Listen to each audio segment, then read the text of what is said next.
Chapter 116. Lao Dao was stunned for a moment before he said, "Ah, Inspector Yin. Brother Xine, he's dead." Yin Pingji rubbed the ground with his feet and looked around. Death is too easy for him.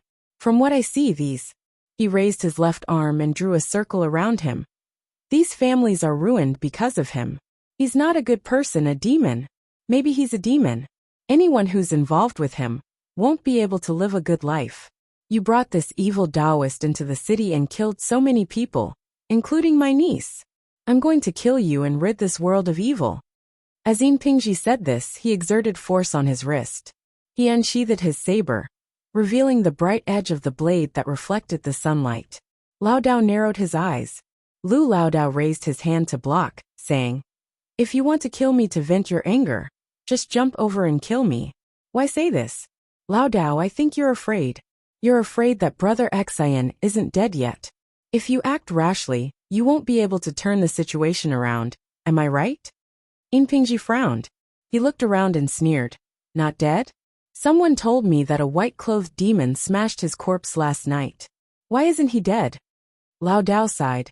"If that's the case, Inspector Yin, do it." Yin Pingji gritted his teeth, his cheeks tightened. He took 2 steps closer to Lao Dao and pulled out his saber. "You think I don't dare to kill you?" Lao Dao reached out and picked up a fist-sized rock from the side. He held it in his hand and looked up at Yin Pingji. "Inspector Yin. Lao Dao, I've heard of your reputation before. They say that you're a man with deep thoughts. You're a forthright person, but you're also decisive in your actions.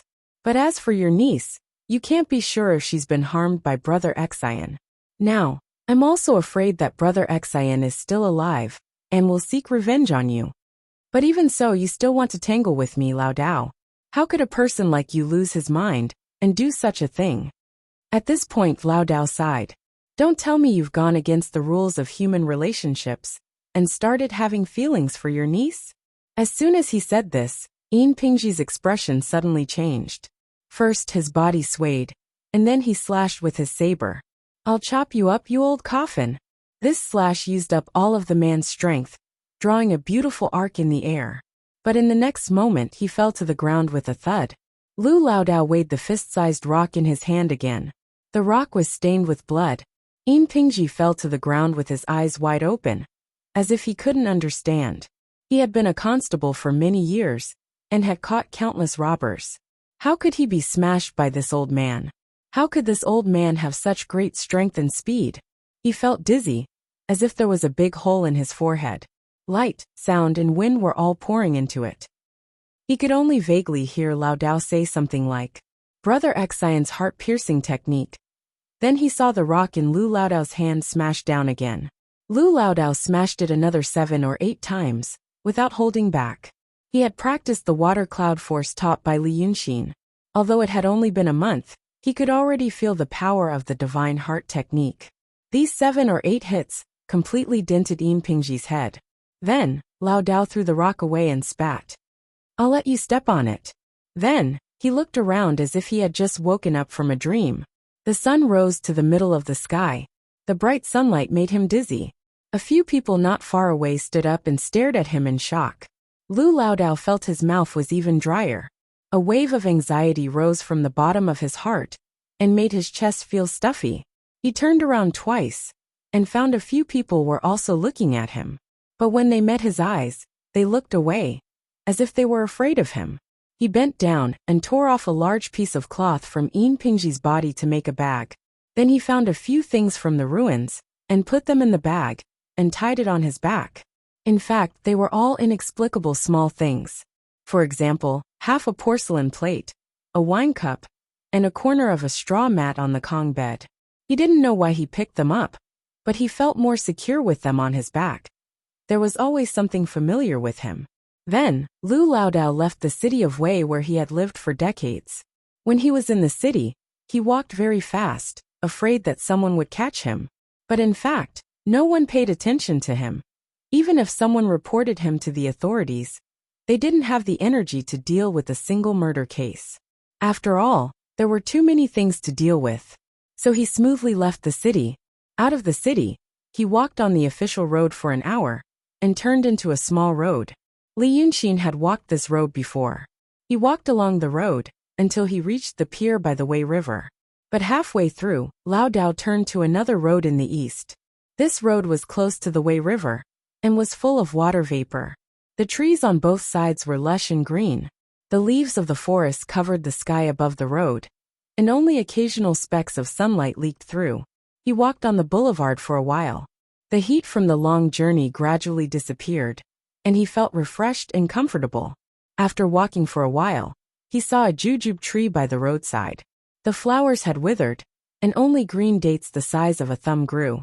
He walked over and pulled down one branch, and slowly picked the jujubes on it to eat. He put the jujubes into his mouth one by one, and from time to time spit out the beard that he had eaten. The green juice was all over his mouth, and the unformed seeds in the jujubes were also eaten. He just stood there and ate in one breath, and the jujubes on the branch were all gone. He loosened his hand, and the branch bounced back. Lu Laodao continued on his way. He felt his mouth sour and saliva flowing, and he didn't seem as thirsty as before. His stomach was filled with something, and it wasn't very empty, but his heart still felt empty. It was as if he was floating in the air, lacking something to support him. He felt flustered, so he used his right hand to cover his chest and continued on his way. After walking for a while, the small road entered the wilderness. The trees gradually became lush, and there were more towering trees. The sunlight was blocked out, and the light became darker. Lao Dao suddenly stopped walking, and remembered that when he first met Li Yunxin, he was kidnapped into the forest. So he stared at the dense forest in the distance for a while. Then he raised his other hand and covered his face with his sleeve, and at last the 60-year-old man began to weep in the field. There was no one in the wilderness, and the old man kept crying. After crying for a quarter of an hour, he finally stopped crying, and wiped his face with his palm, then rubbed his face again, and blew his nose. Then he pulled a handful of grass from the side of the road, wiped his hands, took a deep breath, and continued on his way. Lu Laodao walked like this for 6 hours without stopping, and finally reached the foot of a small mountain.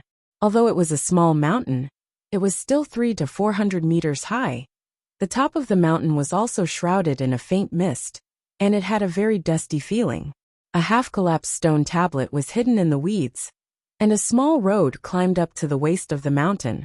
Lu Laodao pushed the grass aside, and saw the words South Mountain carved on the tablet, and the gaps between the words were filled with mud.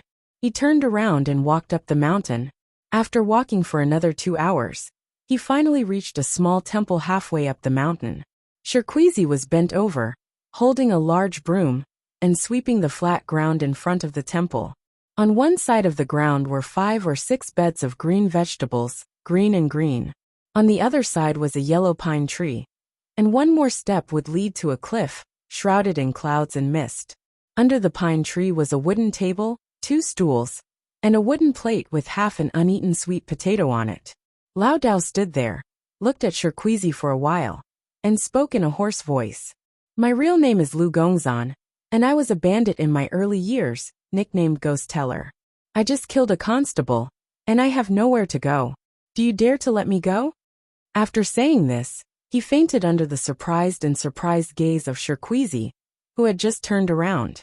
Note: Shirquizi, Si Chonghua Building, Baohua Association. Lu Laodao's confidant. Chapter 117. The surging Wei River flows down from the northwest of the city of Wei to the southeast. When it flows to the west of the city of Wei, 2 tributaries, Jinjiang River and Luoshui River, converge. The place where the 3 rivers converge is called 3 estuaries. The Wei River suddenly turns to the southeast when it reaches the 3 estuaries. Because of this turn, a big lake is formed, which is called Dongting. Dongting Lake is said to be thousands of miles long, but it is actually so vast that it can almost be called a sea. There is a dense forest between Dongting and the city of Wei, called the Wilderness Forest. Although it is called a forest, it is actually very vast, with a radius of thousands of miles. There are also famous mountains in the forest. Although not as tall and majestic as the mountains in the Wilderness Mountain Range in the east of the city of Wei, they are also unique. In addition to famous mountains such as Mount Jun, Mount B, and Mount Weishan, There are also some unknown peaks such as Nanshan, Dongshan, and Shaoju Mountain. The three estuaries at the confluence of the three rivers protrude into the Dongting Lake like a sharp blade. Because of this, egrets live on the blade all year round, so it is called Egret Island. Although it is called island, it is actually a peninsula, on which there are villages and farmlands, with hundreds of families living. Decades ago, someone said that the Egret Island is sharp, and it is like a knife inserted into the Wei River and Dongting, ruining the feng shui of the place. Therefore, a temple was built at the end of the Egret Island, facing the center of the river and the mouth of the lake, to protect the feng shui. This temple is the Sanhika Dragon King Temple. Li Yunxin is now standing outside the temple, and he is confused about one thing. The scenery outside the temple is excellent. The temple is facing the Dongting, which is thousands of miles long. The water is shining, the sky is clear, and there is a white beach at the entrance of the water. On one side of the temple is a garden, with a wooden pavilion, flowers, and old trees. At this time, there are several scholars sitting in the wooden pavilion, drinking and laughing, and some tourists and pilgrims come to the temple to offer incense. Most of them are talking about what happened a few days ago. A Taoshi road in the city of Wei was almost destroyed. The Dragon King showed his divinity. Someone saw a monster in white eating human flesh, and Inspector Yin was killed. Li Yunxin knows what Lao Dao did, and he went to see him yesterday. But he did not show himself. It was not a good time. He had been to the place where Bai Yunxin and Ling Kongzi fought, and he had also been to the residence of the Shangqing Danding sect in the city of Wei. The only cultivator in the city of Wei, Song Yunzi, was in a constant state of anxiety. Because the remains of Fairy Ling Kongzi of the Langya Grotto Heaven were in the residence. He was trying his best to keep the shell from rotting, while he waited for the people from the Grotto Heaven to investigate. At the same time, he was worried that the people from the Grotto Heaven would vent their anger on him. All cultivators knew what it meant to have a peak of transcendent state, who was less than 20 years old. But now he died in the city of Wei. This was good news for Li Yunxin, from an objective point of view. However, Bai Yunxin's strength was beyond his imagination. She had become a huge variable in his plan. Originally, the two of them should have been mutually wounded, and he would have gone to reap the harvest. But now, the theoretically perfect plan had gone awry, and the situation had derailed. Several people saw him in the city of Wei. He should have killed two of them, and used one of them as a puppet to settle this matter. But he couldn't kill them. Anyone who died without the help of others had the risk of being exposed, and he couldn't kill dozens of them. In that case, he might as well send himself to Daotong. What the people of Daotong knew was that Ling Kongzi had killed Long Sun and Li Yunxin, and Bai Yunxin had killed Ling Kongzi. Now he would also realize that there was a monster at the scene of the accident. He was definitely involved. Li Yunxin realized that he had to find someone to take the blame. He had been thinking about this for 2 days, and now someone came to him. In the original plan, he was going to die.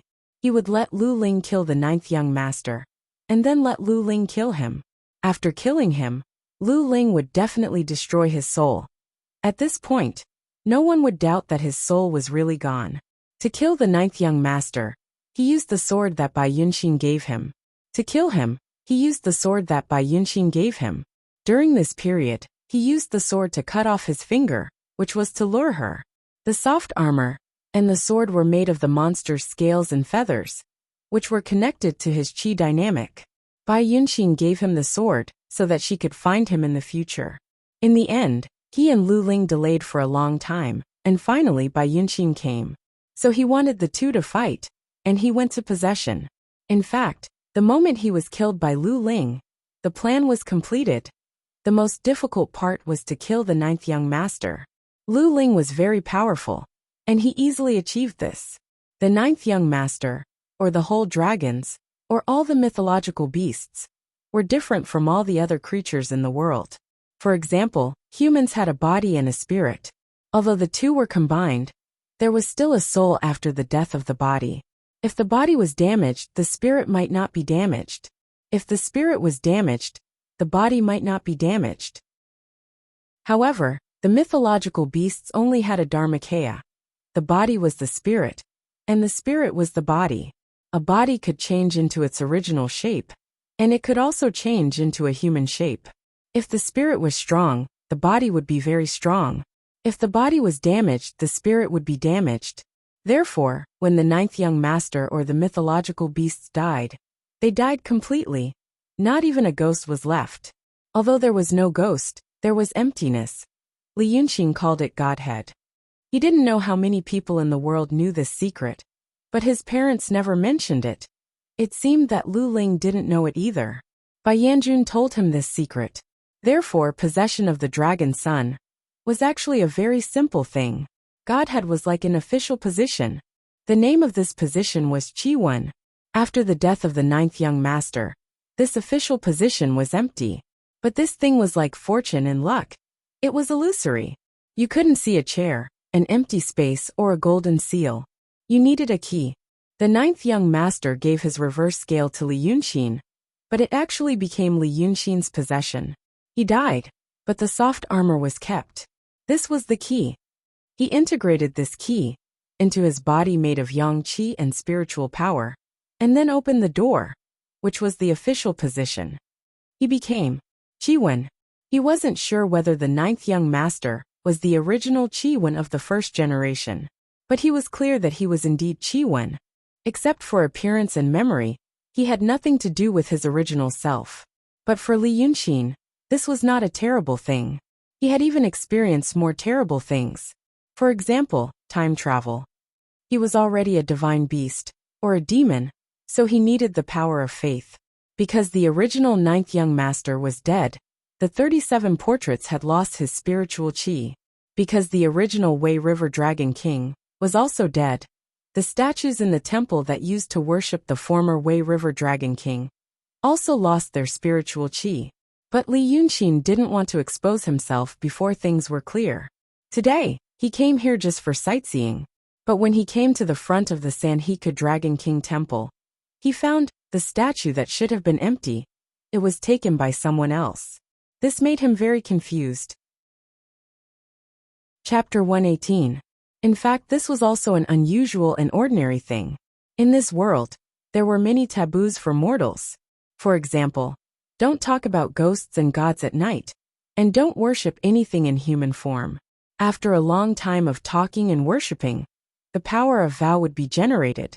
When the power of vow was strong enough, it could attract the Yin god, which was called evil summoning.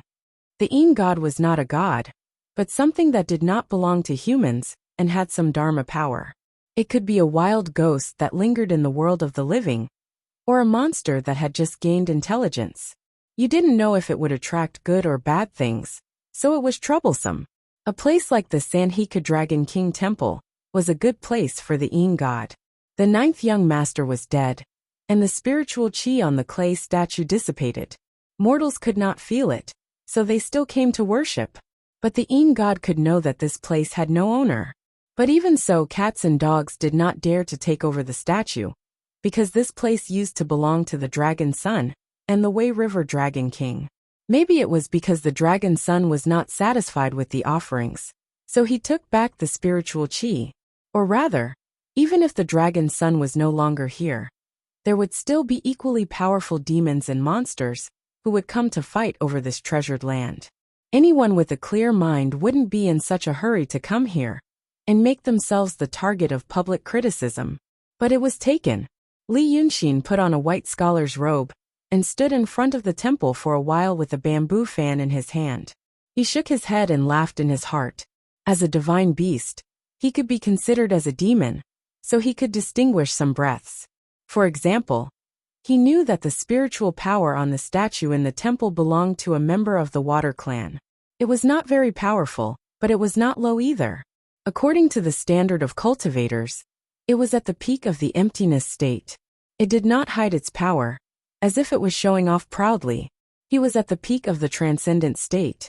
The ninth young master must have been more powerful than this, but he had just taken over the position of the Dragon Son.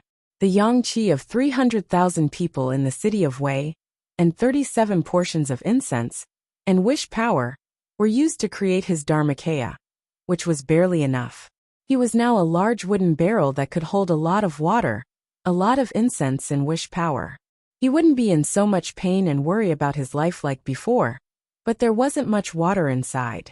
It required offerings, faith and wish power.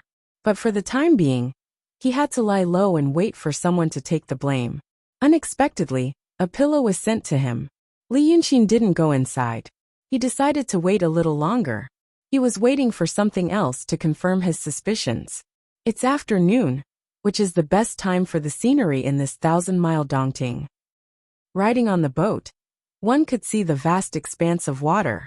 Although it was indeed magnificent, one would feel bored after looking at it for a long time. Further back, only the scenery on both sides of the Wei River couldn't compare to this place. Where the three rivers converged, the water flow was slow. Looking ahead, one can see the vast Dongting Lake. On both sides, there are beautiful and tall Mount Jun and Mount Wei. It was both forceful and elegant, and it could be said to be too beautiful to behold. Therefore, the scholars sitting in the wooden pavilion were in high spirits, and their voices gradually became louder. Li Yunqin waited for a while in peace. When he saw someone almost spilled wine when pouring, he opened the folding fan and walked over while waving gently. Who in this world doesn't like appearance? He was born with a pleasant face, and his words were just right. He cupped his hands in salute and said a few witty words. And the four drunken scholars took him for an interesting scholar and invited him to sit down with them. The four poor scholars came out with their own cups, so they didn't have much etiquette. They took a small cup from the bamboo basket beside the table and filled it for Li Yunqin. Then they began to write some nonsense poems. Li Yunqin didn't want to be famous in the literary world, so he had to be responsible for clapping his hands and cheering. When the four scholars ran out of ink, and the topic gradually became cold, he asked if there were any anecdotes nearby.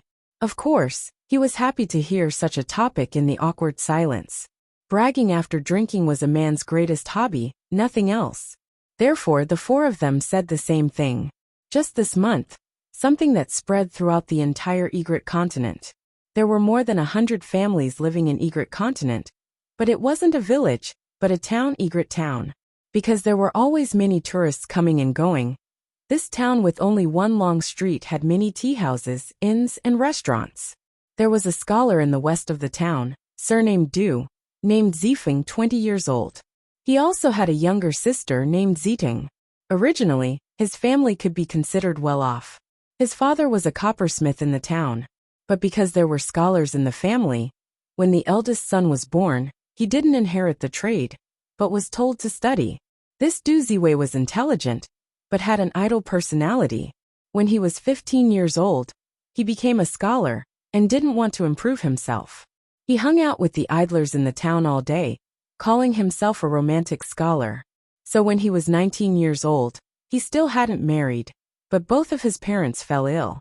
After a year, he spent all the family's money and passed away, leaving only him and his younger sister. Du Sheng was lazy, but his younger sister Du Ziting was hardworking, so she went to the city of Wei to work as a cook for a rich merchant. She had enough to eat 3 meals a day, and occasionally helped her brother. His family declined, and Du Ziwei wanted to go to school, intending to study hard in order to earn a scholarly title. So he sold the family property and moved to a small courtyard in the west of the town. Every day, he shut himself in and only studied. Just like that, a strange thing happened last month. Du Ziwei's savings had to cover the expenses of writing brush, ink, and paper.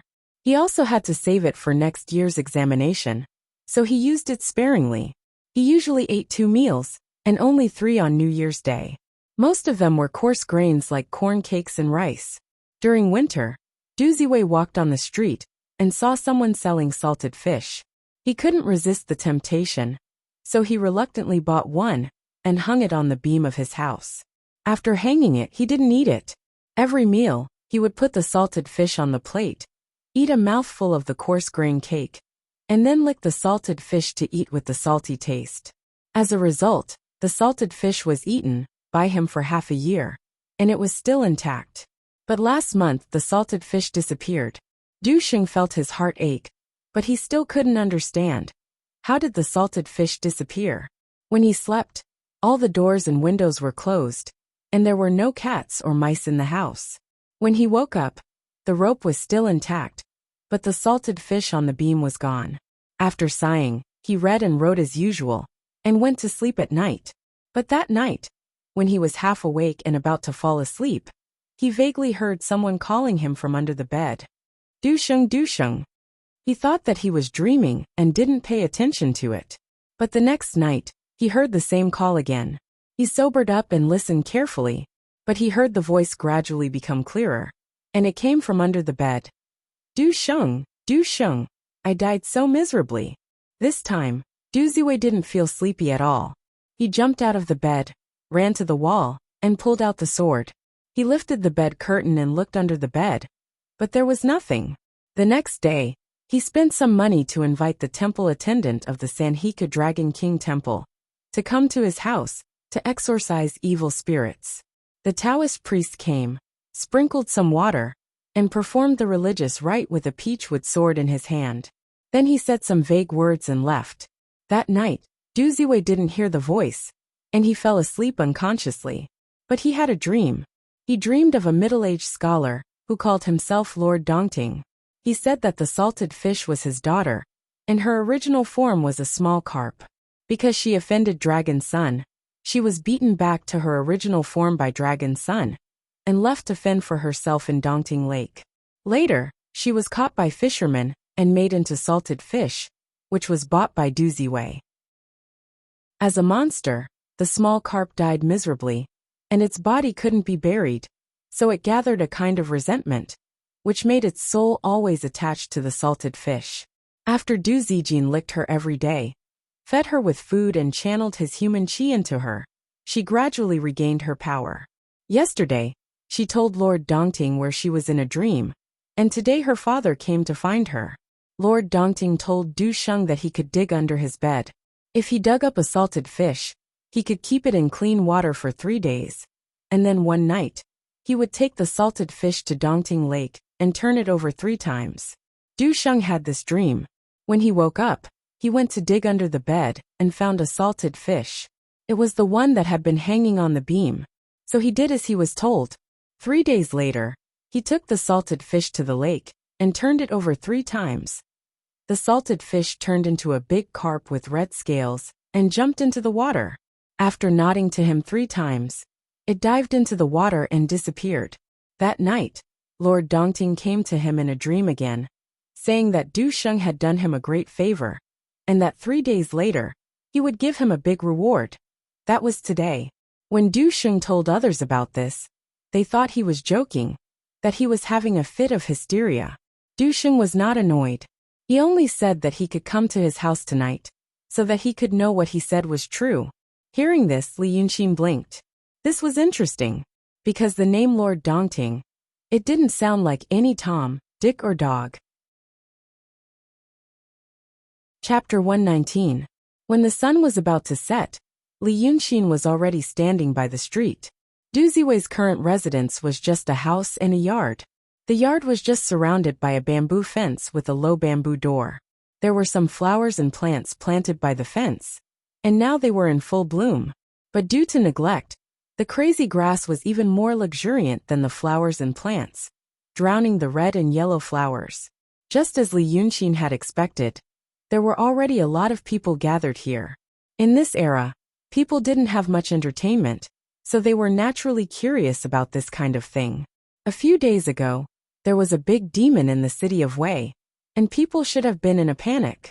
But it seemed that because the demon was so fierce, the people in Egret town didn't seem to be true.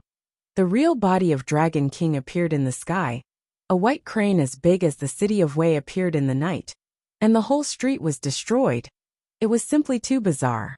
People were more willing to believe that the fire that night was a mountain fire, and that the street was destroyed because of the earthquake. Li Yunxin could understand this kind of mentality. This was a very common psychological phenomenon. Unless a point of view or belief was strong enough to completely destroy people's original cognition, it would only make people stubborn and strengthen their original ideas. Who would be willing to believe that there was such a terrible demon in the world, and that he was right beside them?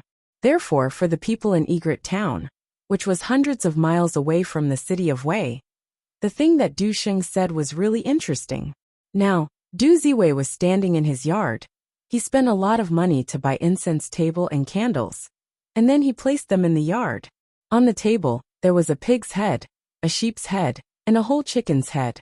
Then he placed 3 meat dishes and 3 vegetable dishes, and 3 cups of water and wine.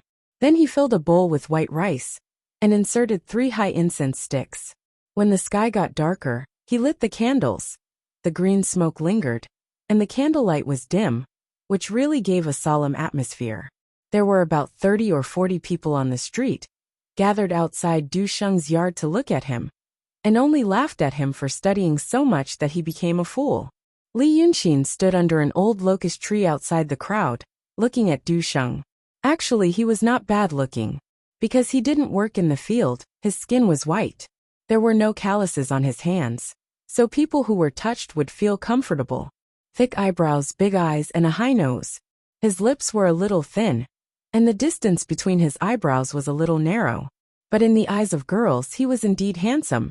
Li Yunxin raised his hand and wiped his forehead. The people on the street all surrounded one person, like stars surrounding the moon. That person was about 40 years old, wearing a yellow hat, and holding a horsetail whisk in his hand. He stood on the street with his belly bulging, looking towards Du Sheng's courtyard. From their conversation, Li Yunxin knew that this person was the temple attendant of the Sanhika Dragon King Temple. His Taoist name was Kuan Yangzi, because when Du Ziwei used 3 taels of silver to invite him to do the ritual, Kuan Yangzi only said that it was an evil spirit, and that he might not be able to defeat it. Because when Du Ziwei used 3 taels of silver to invite him to do the ritual, Kuan Yangzi only said that it was an evil spirit, and that he might not be able to defeat it, so he had to try. This was the usual trick of the Taoist priests in the secular world. In fact, it was not really a trick. They didn't receive the teachings of Daotong or Kenzo, so they learned some unorthodox techniques, so they didn't know the profoundness of it. They only learned from their ancestors, saying it should be like this, it should be like that. When they performed the technique, sometimes it was effective, sometimes it was completely useless, saying, I can't defeat it. But when Du Ziwei heard the Lord Dongting's dream, he said that the temple attendant Kuan Yangzi's skill was not good enough, that he mistook a deity's daughter for an evil spirit, and almost caused him to miss a good opportunity. Because of this, Kuan Yangzi stood outside Du Sheng's door, looking at him coldly. Some idlers came up to him and asked him if tonight's matter was true or false, but he just sneered and didn't say anything. The idlers couldn't get an answer, so a woman came to ask him. He didn't answer, so the woman got angry and made a move to pull his robe, saying, This Taoist's face looks so unlucky. It's because his lover didn't serve him well last night. The group of idlers on the side laughed and made fun of him. Kuan Yangzi glared at the woman several times, and the woman became even angrier. He could only awkwardly take a few steps away and said, Fine, fine, I'll tell you. He glanced at Du Sheng, who was kneeling in front of the table, and laughed coldly. What are you talking about, Lord Dongting? I, Kuan Yangzi, have been in charge of the Sanhika Dragon King Temple for 15 years. This temple is a big one near the city of Wei. A few days ago, the Baohua Association in the city of Wei invited people, and they also sent me an invitation. But that day I had to go out, so it was delayed. Otherwise, I, Kuan Yangzi, would also be an honored guest of the Langyi Cave. Hearing him say this, although these people didn't know about the Langyi Cave, they still knew about the cave, and they all gasped in surprise. The woman withdrew her hand, and didn't dare to pull him anymore. Kuan Yangzi said again, This big temple of mine, it worships the Wei River Dragon King. What did Du Ziwei say? He said, The daughter of the Lord Dongting offended the dragon's son, so she was turned into a carp. Ridiculous. I've worshipped the Wei River Dragon King for so many years. When have I ever heard of the dragon son? Where is this Lord Dongting? I've never heard of him. For a moment, these people were scared speechless by him. After a while, a idler asked timidly, Maybe you really haven't heard of him? Kuan Yangzi rolled his eyes at him. He's a little demon. He offended the Dragon King. How can he spare him? He's a Taoist. How can I not hear of him? This 1,000-mile Dongting is the dragon palace of the Wei River Dragon King. Which demon dares to call himself the Lord Dongting?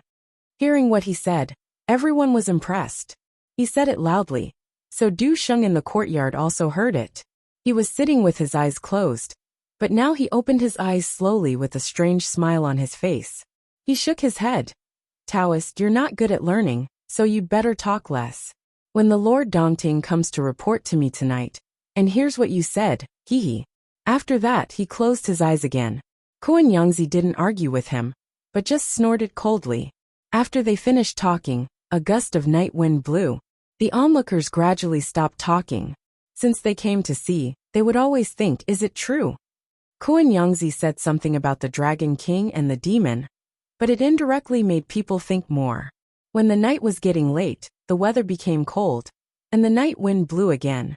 Looking at the faint candles in the courtyard, people became silent for a while. Just at this moment, they heard a clear and pleasant male voice. In fact, I suggest you go home to wash up and sleep. This voice broke the brief silence, and people forgot to look at the source of the voice. They found it was a handsome scholar, in a white robe. At a glance, people knew he was a foreigner, because if he was a local, or had been wandering here for some days, he would remember him. Because he was so good-looking. This good-looking young man was holding a folding fan made of bamboo ribs. As he spoke, he squinted slightly and looked to the west. The street in front of Du Sheng's house did lead to the west. There was a ferry there, but few people used it. Beside the street was a grassland. Looking along the road, people could vaguely see reeds and calamus swaying in the night wind by the water in the bright moonlight. He was looking there. People followed his line of sight for a while, but found nothing. Except reeds, calamus, mist, and wind, there was nothing. Kuan Yangzi stared at Li Yunqin for a while, and frowned slightly. What do you mean? Li Yunqin didn't reply to him immediately. Instead, she took 2 steps forward, and looked at them carefully for a while. Then, she turned her head and smiled. What I mean is everyone, if you don't leave now, you will die. Hearing his words at this time, and in this kind of environment, people were stunned. Kuan Yangzi's expression changed, and he shouted, What kind of crazy words are you talking about? But his expression, tone, and behavior didn't seem like a crazy person. This made people unhappy. People on the street started to shout, What kind of unlucky words are you, young man? How can your mouth be so poisonous? And some more unpleasant words. But soon another gust of wind blew. This gust of wind was strange. It blew along the ground, slowly along the street, sweeping up a few pieces of leaves on the street. But the weeds on the side of the street didn't move at all. Seeing this strange scene, people suddenly fell silent. But suddenly, they heard Du Ziwei, who was sitting in the courtyard, suddenly open his eyes. As if he was possessed, he waved his hands and shouted 3 times. Good, good, good. He knelt down again, and didn't say anything. Chapter 120. No matter how he looked at it, Du Sheng did not look like an ordinary person. The people on the street finally felt a little scared. Someone asked Kuan Yangzi, What should we do, Taoist? Kuan Yangzi seemed to be a little flustered. He took out a talisman and stuck it on his face. He looked around like a restrained zombie. After a while, he carefully removed the talisman and said, There are no ghosts here. It's okay. He seemed to feel that he had lost his composure. He glared at Li Yunqin and said, You're so young, and you're trying to be mysterious. Looking at their shocked and dumbfounded expressions, Li Yunqin just smiled and looked away. However, he was no longer looking to the west. Instead, he was looking at the courtyard of Du Sheng's house. He looked at Du Sheng first, and then his eyes followed something outside. He passed through the crowd and stopped in front of them. It was almost as if he was acting. In such a time and place, his behavior was infuriating and infuriating. They had never seen such a scary person. Was he deliberately doing it in front of others? But looking at his demeanor, he did not seem to be a villager. They wanted to rush up and beat him away. However, if he was a famous scholar who did not kneel before officials, they would probably have to go to jail for a few days if they beat him up and reported him to the authorities. Therefore, they could criticize him. This was what these people were best at. But even so, They were still anxious and hoped that he would say something. After a quarter of an hour, as they wished, the young man spoke. He looked at the empty space in front of him and smiled. That's not it. If there is no one, where will we get the offerings? His eerie and senseless words silenced them again. Kuan Yangzi frowned. Then he saw Li Yunxin turn his face towards them and sighed. It's rare for me to be kind. I thought that you might be the source of incense offerings in the future, so I gave you a reminder. What happened in the end? I said something, and you talked about me for so long. Why did I come? There's no need to look. It's too late. You won't live past tonight. Li Yunxin waved his hand. Go see Du Ziwei yourself. Haven't you heard of a ghost marriage? Everyone was speechless, because he didn't feel any discomfort, and the moon was bright, so why? Only Kuan Yangzi's eyes widened when he heard this. He immediately turned around and kicked open the fence gate, running straight to Du Sheng's side. She reached out and slapped him hard on the shoulder. Du Sheng fell to the ground with a thud. The people on the street cried out in alarm.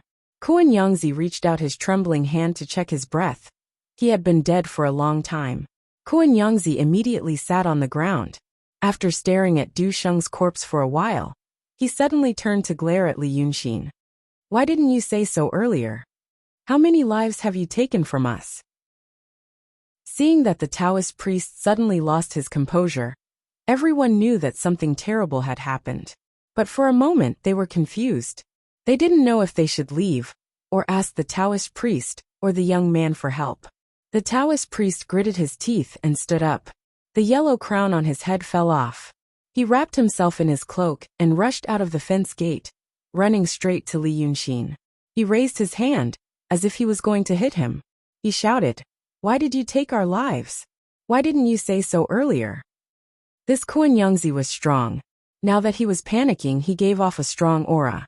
But before his strong arm could touch Li Yunxin's shoulder, Li Yunxin had already raised his hand and slapped him to the ground. This slap was so strong that the crisp sound could be heard far in the night. Kuan Yangzi was whipped so hard that he flipped in midair and fell to the ground. How could they expect this handsome young man to be so fierce? They didn't even dare to breathe loudly. Li Yunxin stared at Kuan Yangzi on the ground for a while before saying, Have you calmed down? Kuan Yangzi shook his head as he fumbled for something, trying to stand up. Finally, he climbed onto Li Yunxin's calf. But Li Yunxin didn't kick him away. The Taoist priest grabbed his leg and propped up his upper body. He looked up at Li Yunxin for a while before saying, Save. Master, save me. I was wrong. Li Yunxin still looked at him. What's wrong? The Taoist priest had suffered an internal injury from that heavy blow on his head. His mouth and nose started to bleed, which was quite frightening in the night. But he still managed to hold on to his last breath. I learned. Tao. I should know that nothing can be forced.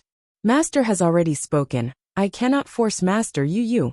At this point, the Taoist priest's mouth and nose started to bleed even more rapidly, blocking his throat. He could only make a ho-ho sound. Li Yunxin nodded with satisfaction. You see, this is indeed the case. It's not like everyone in the world is your mother. Then he squatted down and put one hand on the Taoist priest's head, asking, You ran into a ghost marriage, so you won't have long to live.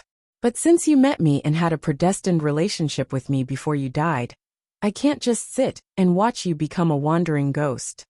He used a little more force to bring the Taoist priest's face closer to him, asking, Then let me ask you, do you wish to live forever? The Taoist priest's vision started to blur. Li Yunxin's voice also sounded faintly discernible in his ears. But this kind of voice sounded like the sound of nature. He blinked his eyes with difficulty and mumbled, Yes, yes, yes. Li Yunxin said again. Then, you have to do something for me. The Taoist priest couldn't speak anymore, so he could only blink his eyes slightly to show his agreement. Li Yunxin reached out his hand, pulled out a hair from his temple, and put it into the Taoist priest's mouth. Then he gently knocked the Taoist priest's head with his index finger. The power penetrated his skull and stirred the Taoist priest's brain into a ball of paste. He died. Then his soul stood up from the corpse in a daze. Then he saw what Li Yunxin saw just now. It turned out that in front of the Du family, along the street to the west, all the way to the Dongting Lake. It was not empty in their eyes. It was full of people. It looked like people. On the small streets, in the wilderness, among the reeds and calamus trees by the water's edge, there were hundreds of people standing densely together. But their faces didn't look like humans. Some of them had gray faces. But their noses were just sharp thorns. 2 round eyes protruded out of their faces like trembling black fruits. They hunched their backs and didn't move. Occasionally they suddenly, quickly and nervously rolled their 2 eyeballs. There was also a strong man with a broad body, wearing a blue armor. His face was also gray, like a dead person. He didn't even have a nose. There were barbs on his arms and black beards, and he also looked like a statue. Occasionally he shook his body. The hundreds of freaks that covered the mountains and plains stood there silently, as if they were ghosts. And a woman in a red dress was standing in front of Li Yunxin, curiously looking at the soul of Kuan Yangzi, and then at Li Yunxin. She asked in a shrill voice, "Which Yin spirit are you?" Chapter 121. The woman was quite beautiful, even though she couldn't be compared to Lu Ling's dazzling beauty, and she didn't have Bai Yunxin's tranquil aura. Of course, this was just looks. She could still be considered a top-notch beauty. She wore a big red dress with palace gauze, and the ornaments on her hair were mainly shellfish and hawksbill turtles. She looked to be about 16 or 17 years old, and her eyes were clear. She seemed to be a pure and innocent girl. But this girl, who looked out of place in the surrounding environment and people, was the main character of the night. A quarter of an hour ago, Li Yunxin saw something coming ashore from the lake. The 2 at the front were the green-gray-faced, muscular man with a broad face and wearing armor. They walked out of the misty water vapor, and their eyes looked left and right, as if they were very vigilant. Then 2 rows of strange people with arched backs and sharp noses climbed out of the water. They followed closely behind the strong men in armor, like soldiers in a line. After they came out of the water, they were silent, and only walked with stiff steps, as if they were performing a funny pantomime. Mortals could not see them.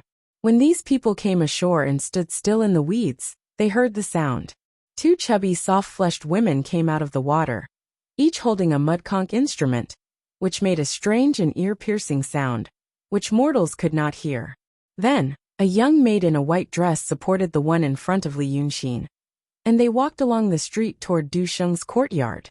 Behind this woman in red was an old man, who indeed looked like a human, but also had a hunched back, and wore a lake-green silk robe. When they arrived outside Du Sheng's courtyard, the woman in red and the maid stopped, and the old man went straight through the bamboo fence, and walked in front of Du Sheng. At that time, Du Sheng was still sitting with his eyes closed. The old man first inhaled the incense on the table, then opened his mouth, and took a few bites of the pig's head, the sheep's head, and the white chicken. Mortals couldn't see what was wrong with the 3 animals, but Li Yunxin knew that it was enjoying them.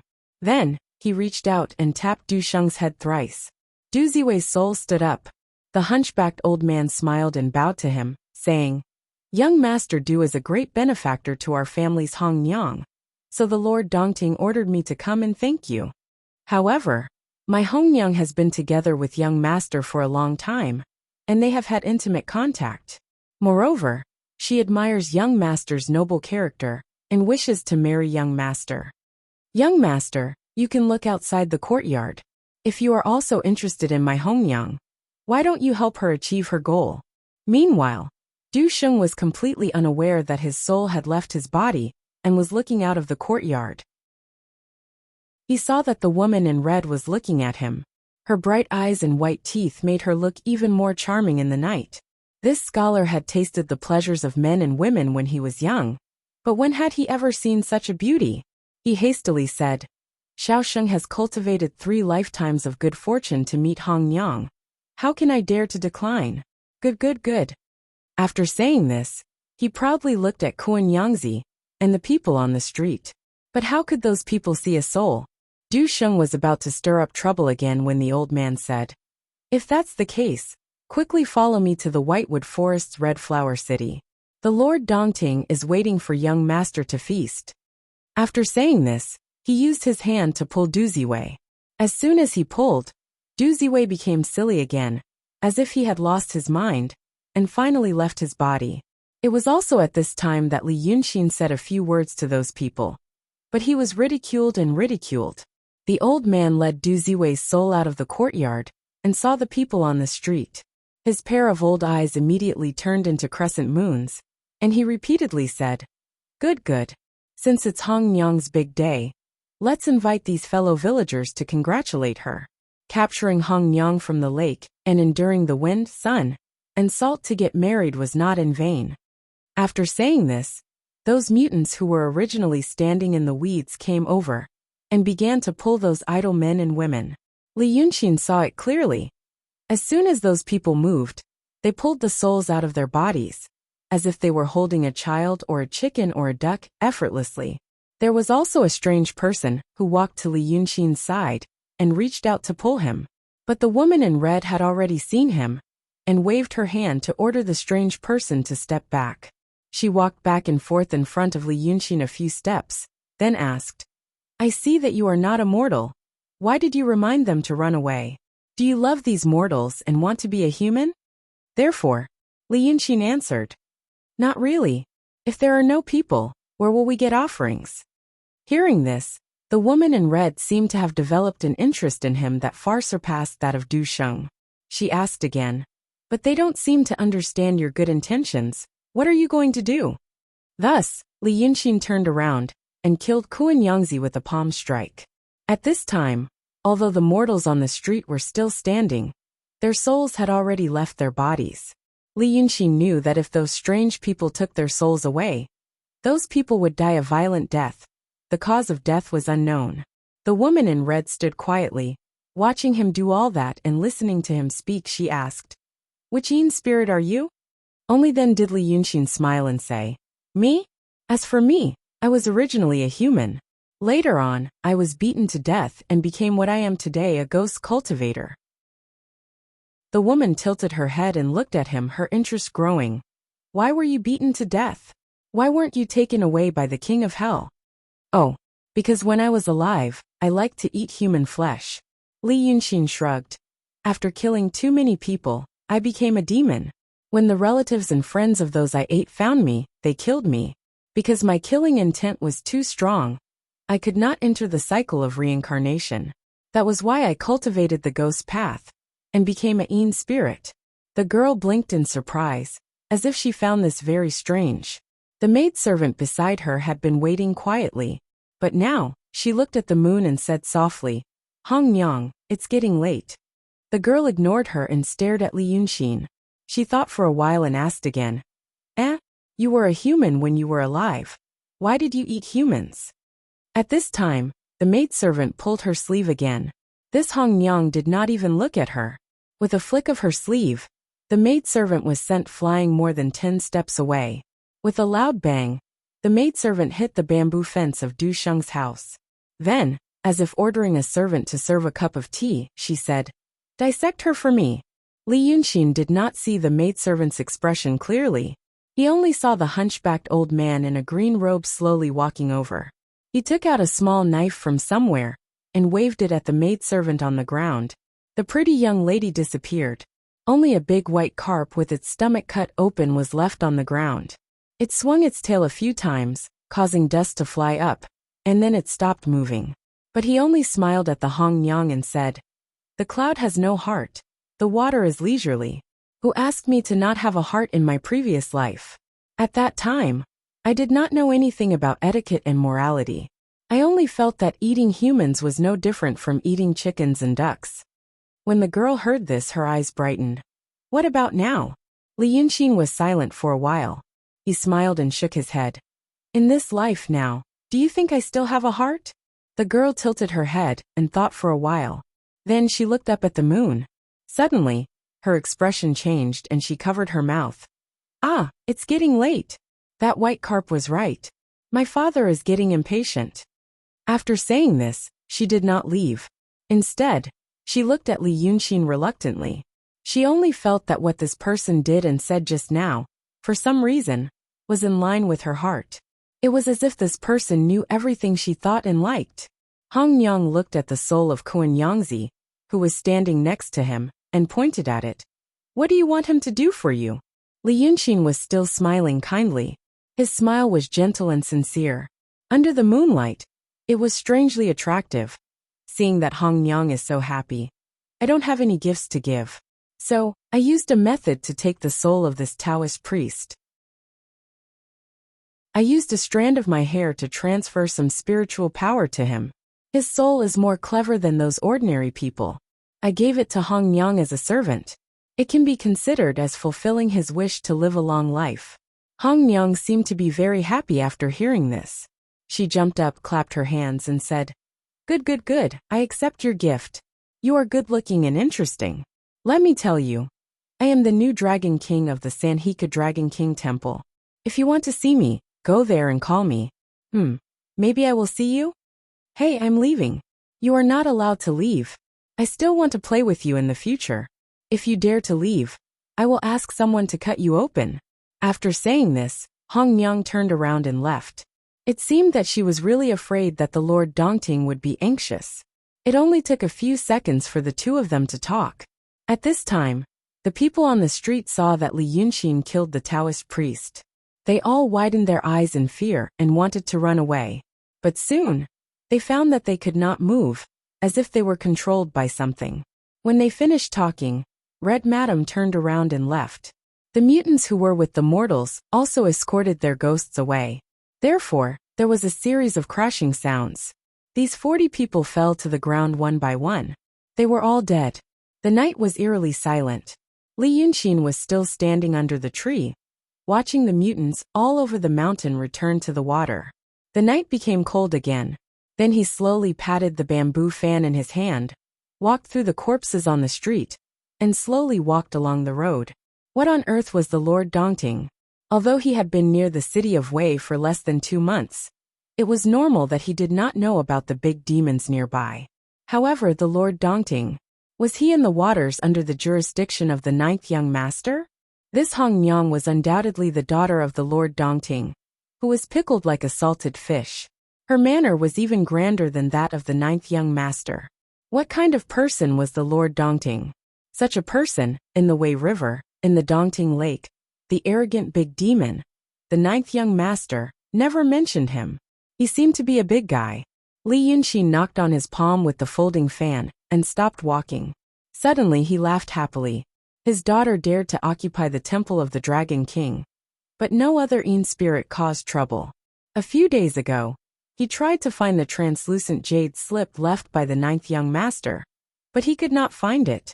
Maybe it was related to the Lord Dongting. He seemed to be very strong. But he was not sure if he was strong enough to take the blame of Bai Yunxin. Chapter 122. There were more than 100 families in Egret town, and about 500 people.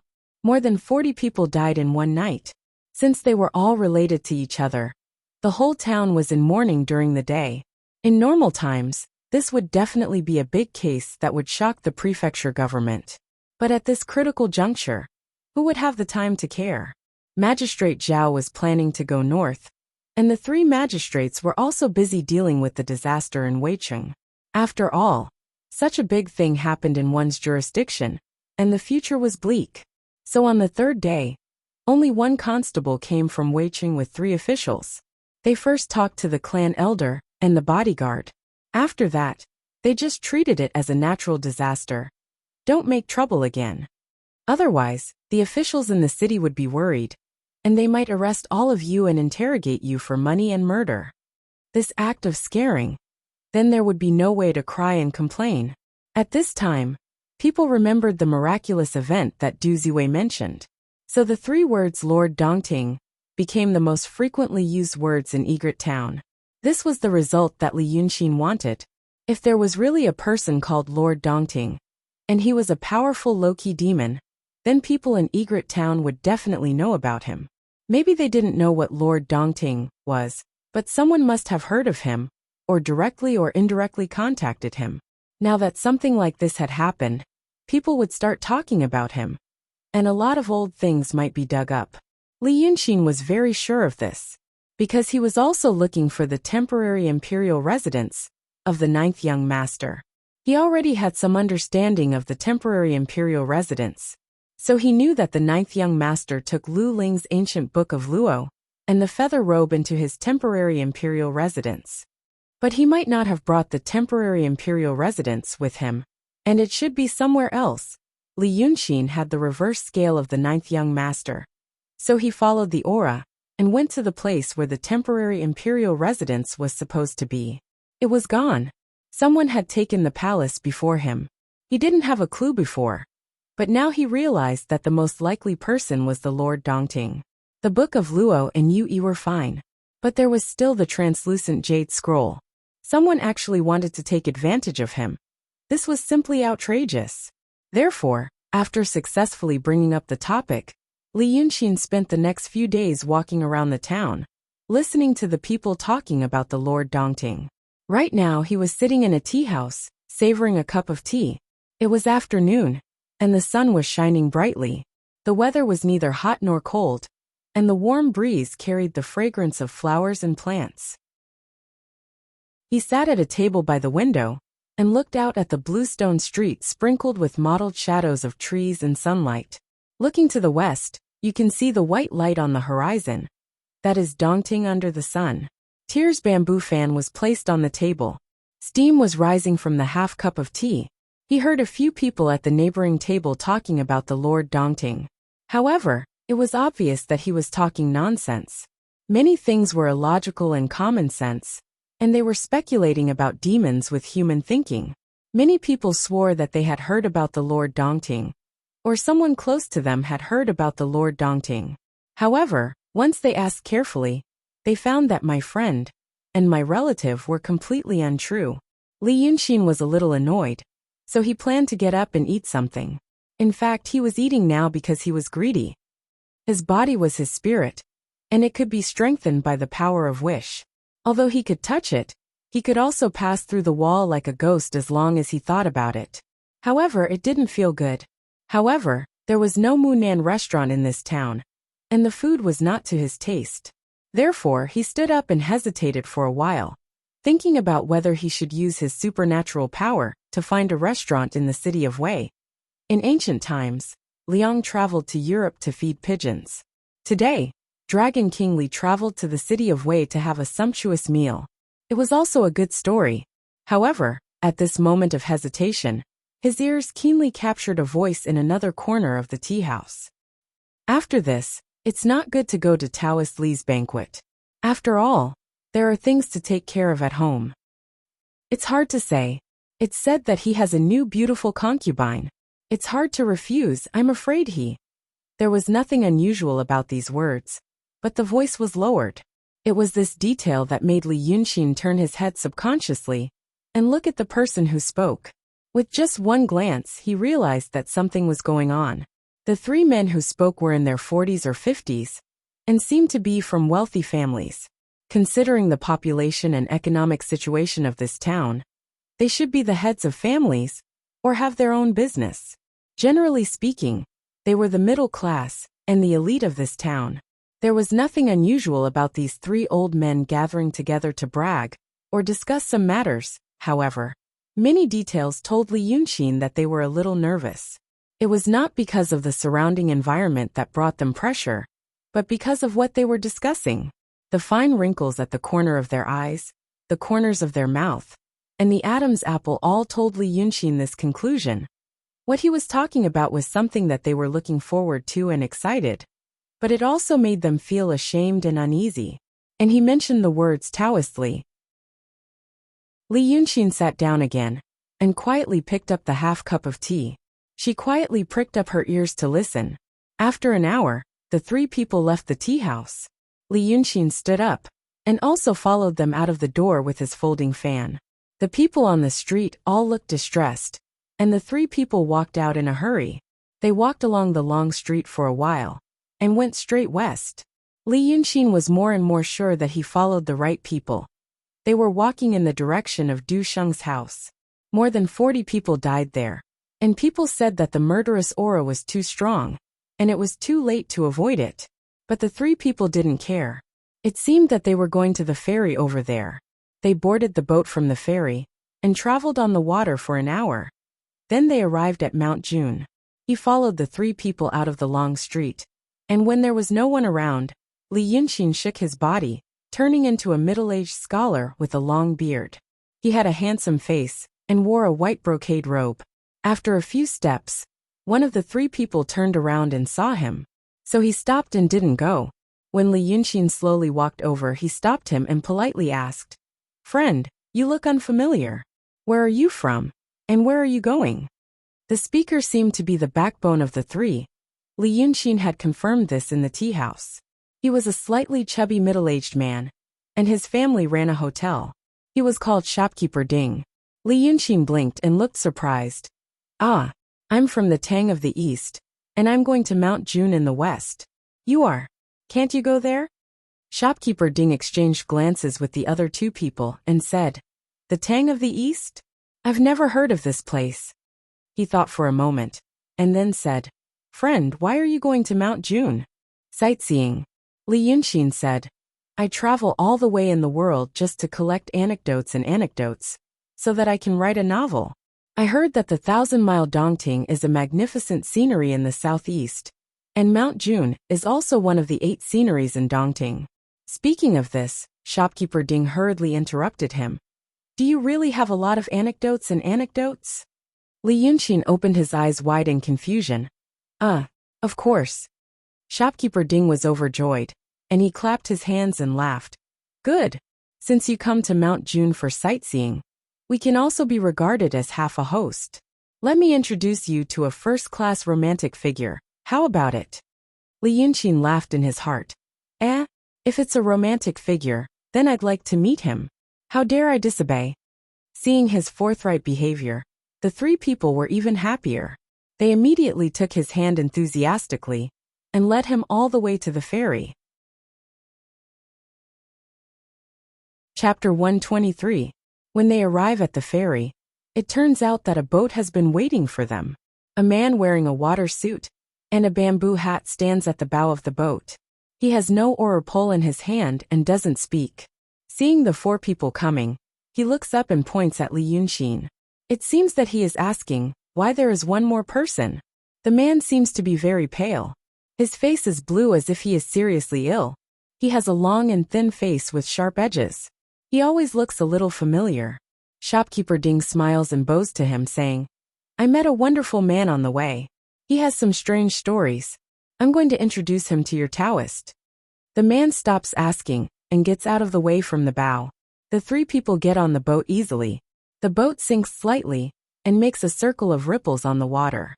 Li Yunxin looks at the boat and the vast Dongting Lake. He hesitates for a moment and then gets on the boat. Then there is a splash. The man jumps into the water. He is in the water.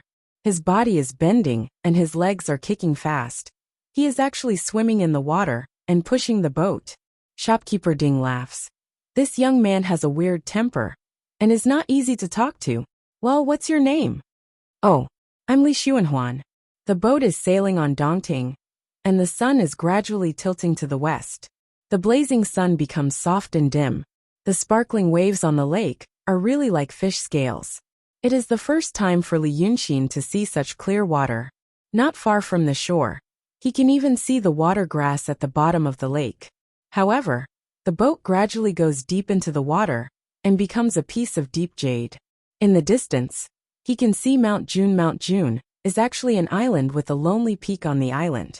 Looking from here, the island was covered in emerald green vegetation. A beautiful and tall mountain peak rose steeply from the island, with clouds and mist lingering around it. It was truly a heaven-defying creation. It seems that it will take a long time to get to Mount June. Li Yunxin chats with the 3 people. He has learned most of the things from their conversation in the tea house. It is said that there is a hermit Taoist Li on Mount June. This Taoist Li is an extraordinary person.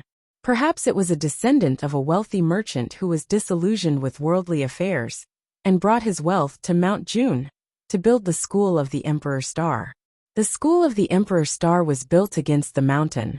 It was divided into the front, middle, and back halls. The front hall was built at the foot of the mountain. The middle hall was built halfway up the mountain, and the back hall was built in the clouds at the top of the mountain. The 3 halls were connected by a wooden walkway, and the walkway was suspended in mid-air. According to shopkeeper Ding, he had once walked along the plank path to the middle hall. Standing in the middle of the clouds on the mountainside, the soles of your feet hanging in the air.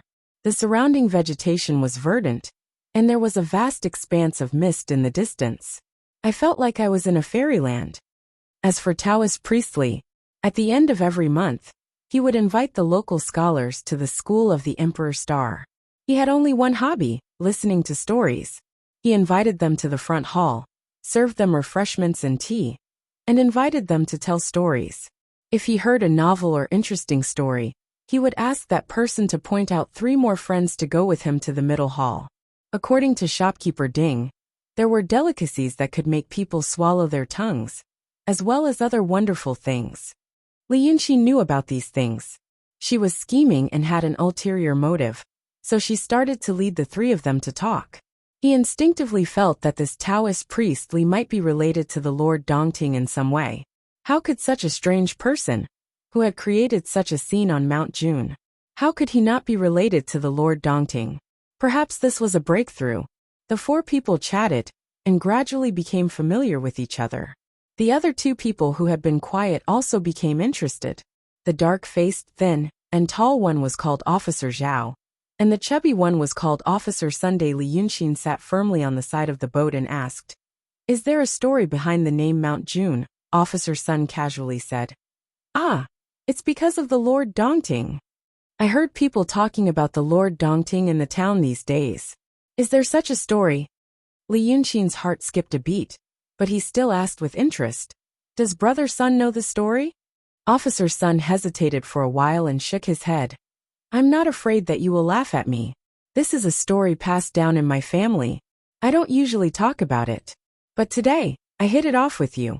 Shopkeeper Ding and Officer Zhao were also surprised and said, "Old Sun, I didn't hear you talk about this usually. What story do you have here?" Officer Sun smiled bitterly. "Well, it's nothing special. I just heard about it. When I was a child, I heard from my elders that there was no Dragon King in Wei River and Dongting Lake. Now we are in the Daqing State Dynasty. Which dynasty was it 2,000 or 3,000 years ago?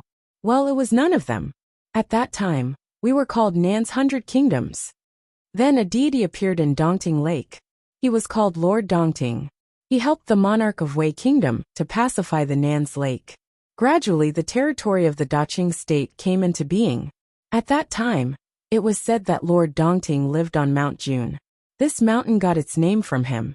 But now, after so many years, we have Dragon King in Wei River, who still remembers Lord Dongting. You can go home and ask your elders. Maybe they also know about this."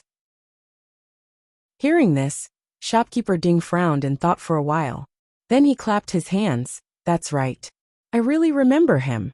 I knew the name was familiar. Didn't it mean that the Dragon King showed his divinity in the city of Wei a few days ago?" Officer Zhao blinked. Did the Dragon King move to another place, and Lord Dongting showed up again? What did the boy named Du say again? That Lord Dongting wanted to repay his kindness? Officer Sun hurriedly said, "Bah! Don't talk about Dragon King and Dongting Lake." Officer Zhao patted his head. "Yes. Oh, Dragon King, don't blame me. I didn't mean it." But they didn't know that Dragon King Li of Wei River was sitting next to them. Hearing this, Li Yunxin knew that this trip must be fruitful. Mount June got its name because of Lord Dongting. Taoist Li also built the school of the Emperor Star on Mount June.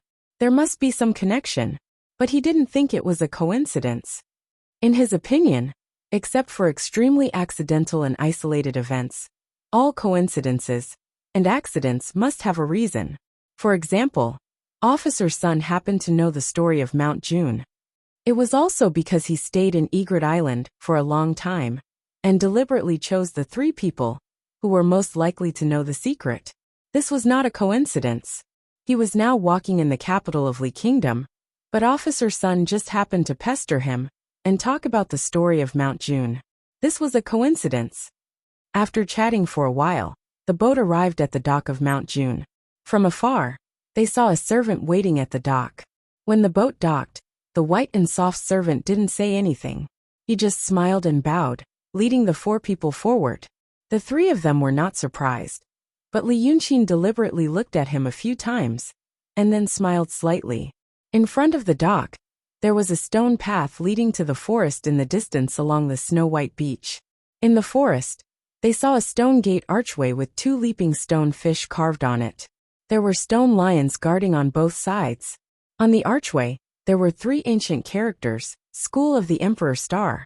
Li Yunqin looked at the gate from afar, and made a sound of surprise. He knew that tonight would probably be interesting. The sun was about to set. The sunlight stretched the shadows of the people who had been waiting in front of the gate, and cast them on the stone ground. One of them looked anxious. Li Yunqin recognized him.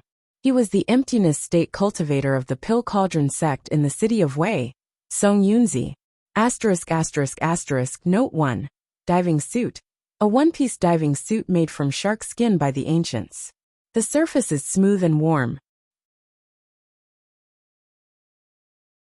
Chapter 124. When he got closer, he saw that Song Yunzi had his hands behind his back and was talking to a servant. Wait. Do you know the relationship between me and your master? If you dare stop me again, I will kill you on the spot. But the servant only smiled and didn't say anything, as if he didn't know fear. He just blocked the door and didn't let him go. Shopkeeper Ding didn't know Song Yunzi, but he was a sociable person. He walked over and cupped his hands towards Song Yunzi, smiling. Friend, don't be impatient. Taoist Li has some rules here. Since you were invited here, you must be an interesting person. Why argue with a child? I think we should. Song Yunzi glanced at him coldly. Scram. Who do you think you are? After saying this, he waved his sleeves and the servant flew back 4 or 5 steps, falling to the ground and unable to get up. Then, Song Yunzi took a big step forward and walked towards the door. Everyone looked at each other in dismay. Shopkeeper Ding was so angry that his face turned red. He stammered. This person. Li Yunqin patted his shoulder and added fuel to the fire. Don't be angry.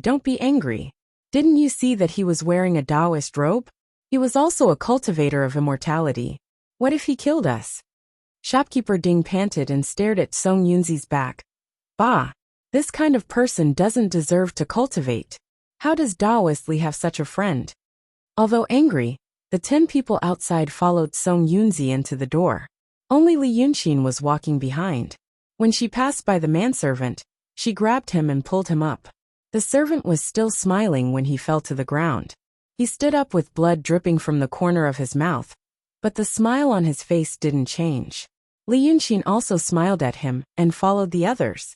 Behind them, the sun disappeared west of the mountains and night fell. Behind the door was a stone road. There were small stone street lamps on the side of the road. They were about half a person's height, and there was one every 10 steps. They didn't know how, but when people passed by, the lamps would light up. Although they had seen it a few times, they were still amazed. On both sides of the street light was a meadow, and behind the meadow were rockery, flowers and trees that reached the sky. The front yard was quite spacious, reminding Li Yunqin of the garden in front of a European-style castle. The end of the road was brightly lit. Li Yunqin looked through the gaps in the crowd and saw the front hall. The front hall was built in an antique style, and the materials used were mainly original colored wood. The 8 doors of the hall were wide open.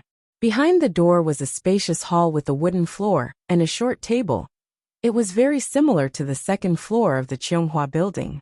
His eyesight was good, so he saw a person sitting in the main seat of the hall, facing south.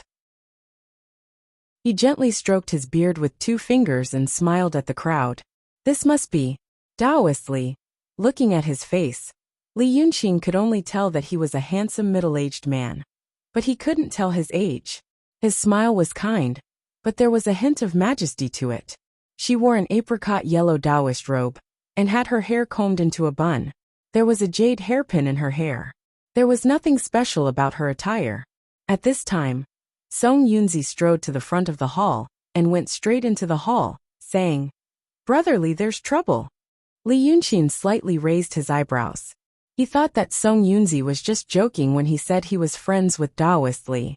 He didn't expect that the arrogant Taoist Li would really treat this secular Taoist as a true friend.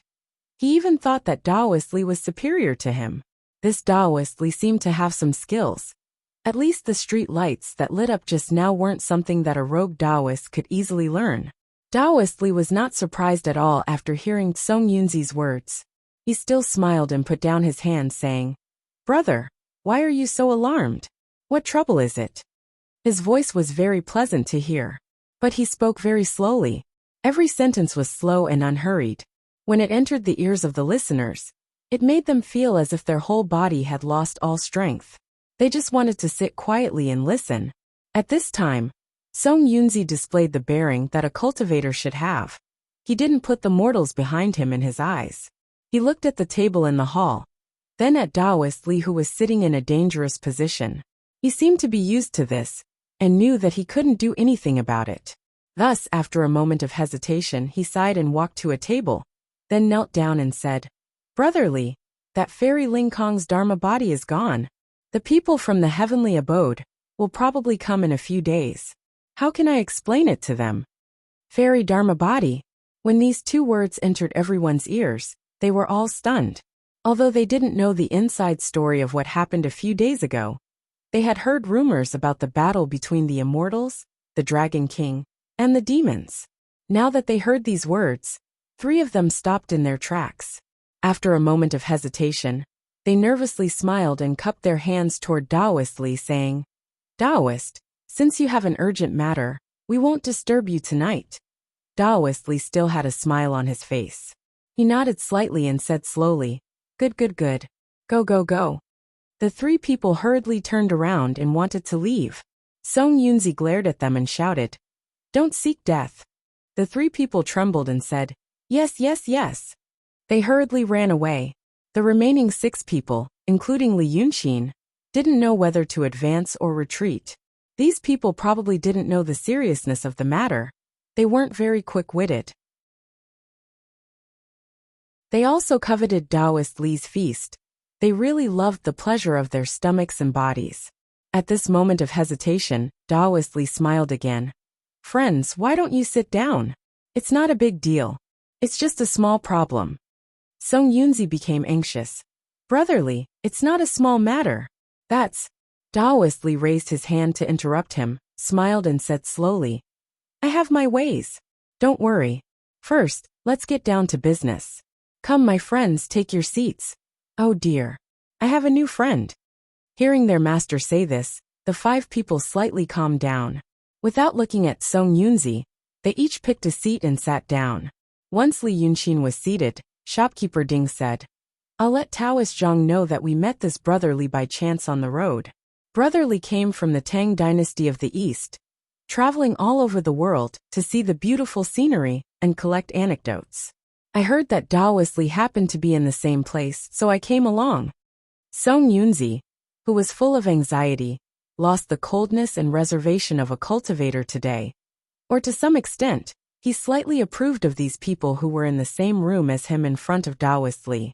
He sneered, "What kind of place is the Tang dynasty of the East? I've never heard of it." But Li Yunxin didn't care about him at all. He was thinking about what this unlucky Song Yunzi had said just now, while observing Taoist Li. This Taoist Li was very strange. He was too calm and collected.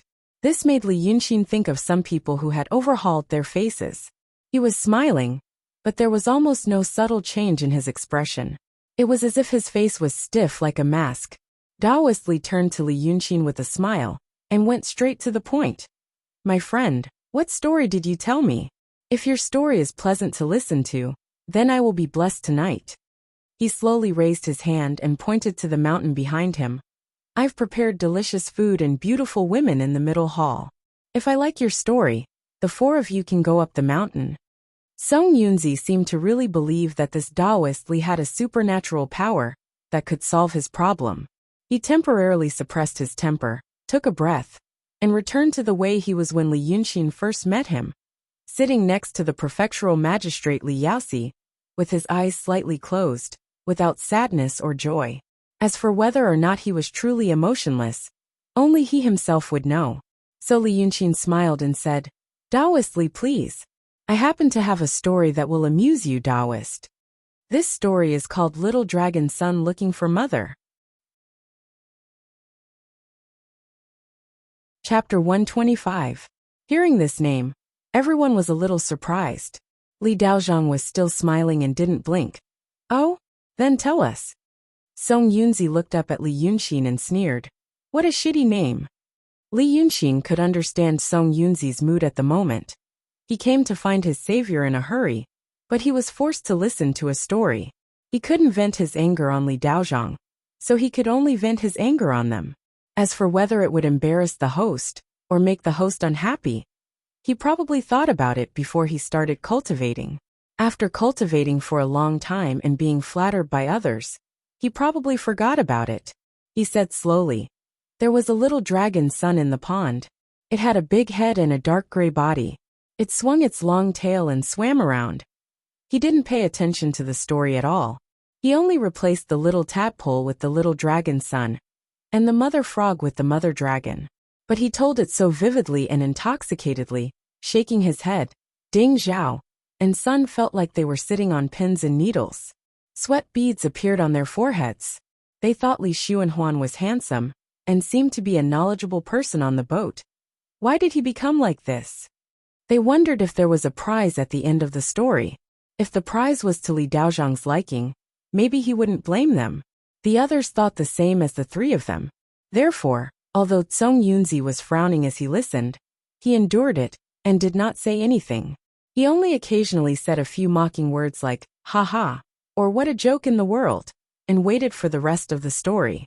After Li Yunxin finished the last sentence, they followed their mother and spat every day. He sat there without saying anything else. The group of people stayed silent with him for a while. The few elites of society, the cultivators of a school, and the master of a palace sat in a row obediently, and listened to his fairy tale carefully and quietly. Then, Song Yunzi suddenly slammed the table and shouted, You bastard, how dare you make fun of us? Li Daozhong was still smiling and looking at him. Li Yunxin raised his head, and looked at Song Yunzi for a while. Suddenly he smiled. My friend, are you an idiot? Song Yunzi's eyes widened. She looked at Li Yunxin in disbelief for a while, then looked at Li Daozhong. She then turned her gaze back and pointed at herself. Are you talking to me? Everyone else was stunned. It was hard to imagine that Li Yunxin would say such vulgar words in such an occasion. Li Yunxin also slammed the table and cursed. King didn't stop talking when I was talking just now. Li Daozhong. Li Daozhong hadn't even said anything, and you jumped out to make your presence known. I hate people like you the most. You take every opportunity to act cool, but in the end, you always act like a fool. He cursed repeatedly, causing everyone present to frown. Song Yunzi's expression was as if he had seen the most amazing thing in the world. He was shocked and angry, and only thought about how to punish this arrogant mortal. But when Li Yunxin scolded him, he didn't even take a breath. Song Yunzi felt like he was going to die from anger. He had to think of a way to torture him. Soon he heard the next sentence. His rage reached a new high. He thought to himself, I can't let you off so easily, I must. Then, he heard something even more outrageous. For a moment he was stunned. Ever since he started cultivating, no one had ever dared to scold him like this. When Li Yunxin stopped, Song Yunzi was speechless. His eyes looked like they were going to pop out. He pointed at Li Yunxin with a trembling finger. He looked at him, then at Li Daozhong. His eyes moved back and forth between the two, but in the end, he couldn't say anything. His chest was about to explode. Li Yunxin didn't look at him. He let out a long breath, picked up the cup of tea in front of him, and took a sip to moisten his throat. Ding Zhao and Sun looked at him dumbfounded. Just as they were about to open their mouths to help him, they heard Li Daozhong laugh. Okay, this story is interesting. This time, Song Yunzi even forgot to tremble. He stared at Li Daozhong without saying anything. Li Daozhong smiled and waved his hand. Don't be impatient, don't be impatient. In my opinion, he's very interesting. He's my friend. There's no need to fuss over this kind of thing. Brother Li, tell me, which three people are you going to bring to my hall? Li Yunxin's expression was as usual as she pointed at Ding, Zhao and Sun and said, It's these three. At this time, several people shouted, Li Daozhang, why don't you let us tell you a story? We've been thinking hard for more than a month. At this time, Li Daozhang had already stood up and walked toward the rear courtyard. His movements were as leisurely as his words, leaving Song Yunzi in place. Ding, Zhao, and Sun didn't know how the situation had turned around. They sat there in a daze. Of course, they didn't know that Li Yunxin deliberately told them a story that seemed a bit stupid. They guessed that Li Daozhang probably wouldn't like it. But that didn't matter. He knew that. How could he be interesting in front of a certain kind of people? In fact, he also wanted Song Yunzi to run his mouth and give himself a reason to curse. If Song Yunzi dared to take Li Daozhang's life in front of him, then it meant that Song Yunzi didn't really care about this Li Daozhang. Then he also wouldn't be the person he was looking for. And if the situation became like this, then Li Daozhang would definitely think that he was very interesting. Because when he was telling the story, he had been observing the other party's reaction. The other party was very interested in him, far more than the others. Thus Li Yunxin stood up, clasped his hands behind his back, and slowly walked through the middle of them. When he reached Song Yunzi's side, who was still in a daze, he happily winked at him. I know you're very angry, friend. But you're also a coward who doesn't dare to do anything in front of him. Looking at you, you seem to have learned some magic. See, I don't like to play tricks the most. If you're not happy with me, let's meet in the small forest at the back of the mountain and fight, okay? Let me tell you. I obtained a mental cultivation method from a disciple of the Black Cave sect. I advise you not to ask for trouble. When he said the first half of this sentence, Song Yunzi almost couldn't control himself and wanted to punch him in the face. But after hearing the second half of the sentence, the anger on his face quickly disappeared. This emptiness realm cultivator of the Pill Cauldron sect of Shangqing finally let out a long breath and laughed.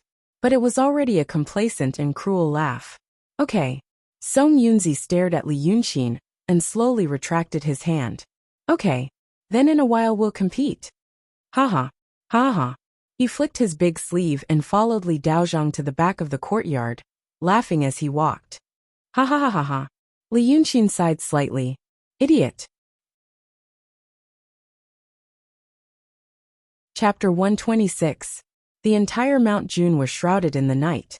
But at this time, the magnificence of the School of the Emperor Star could be seen. It wasn't the magnificence of the building, but the ingenuity of the design.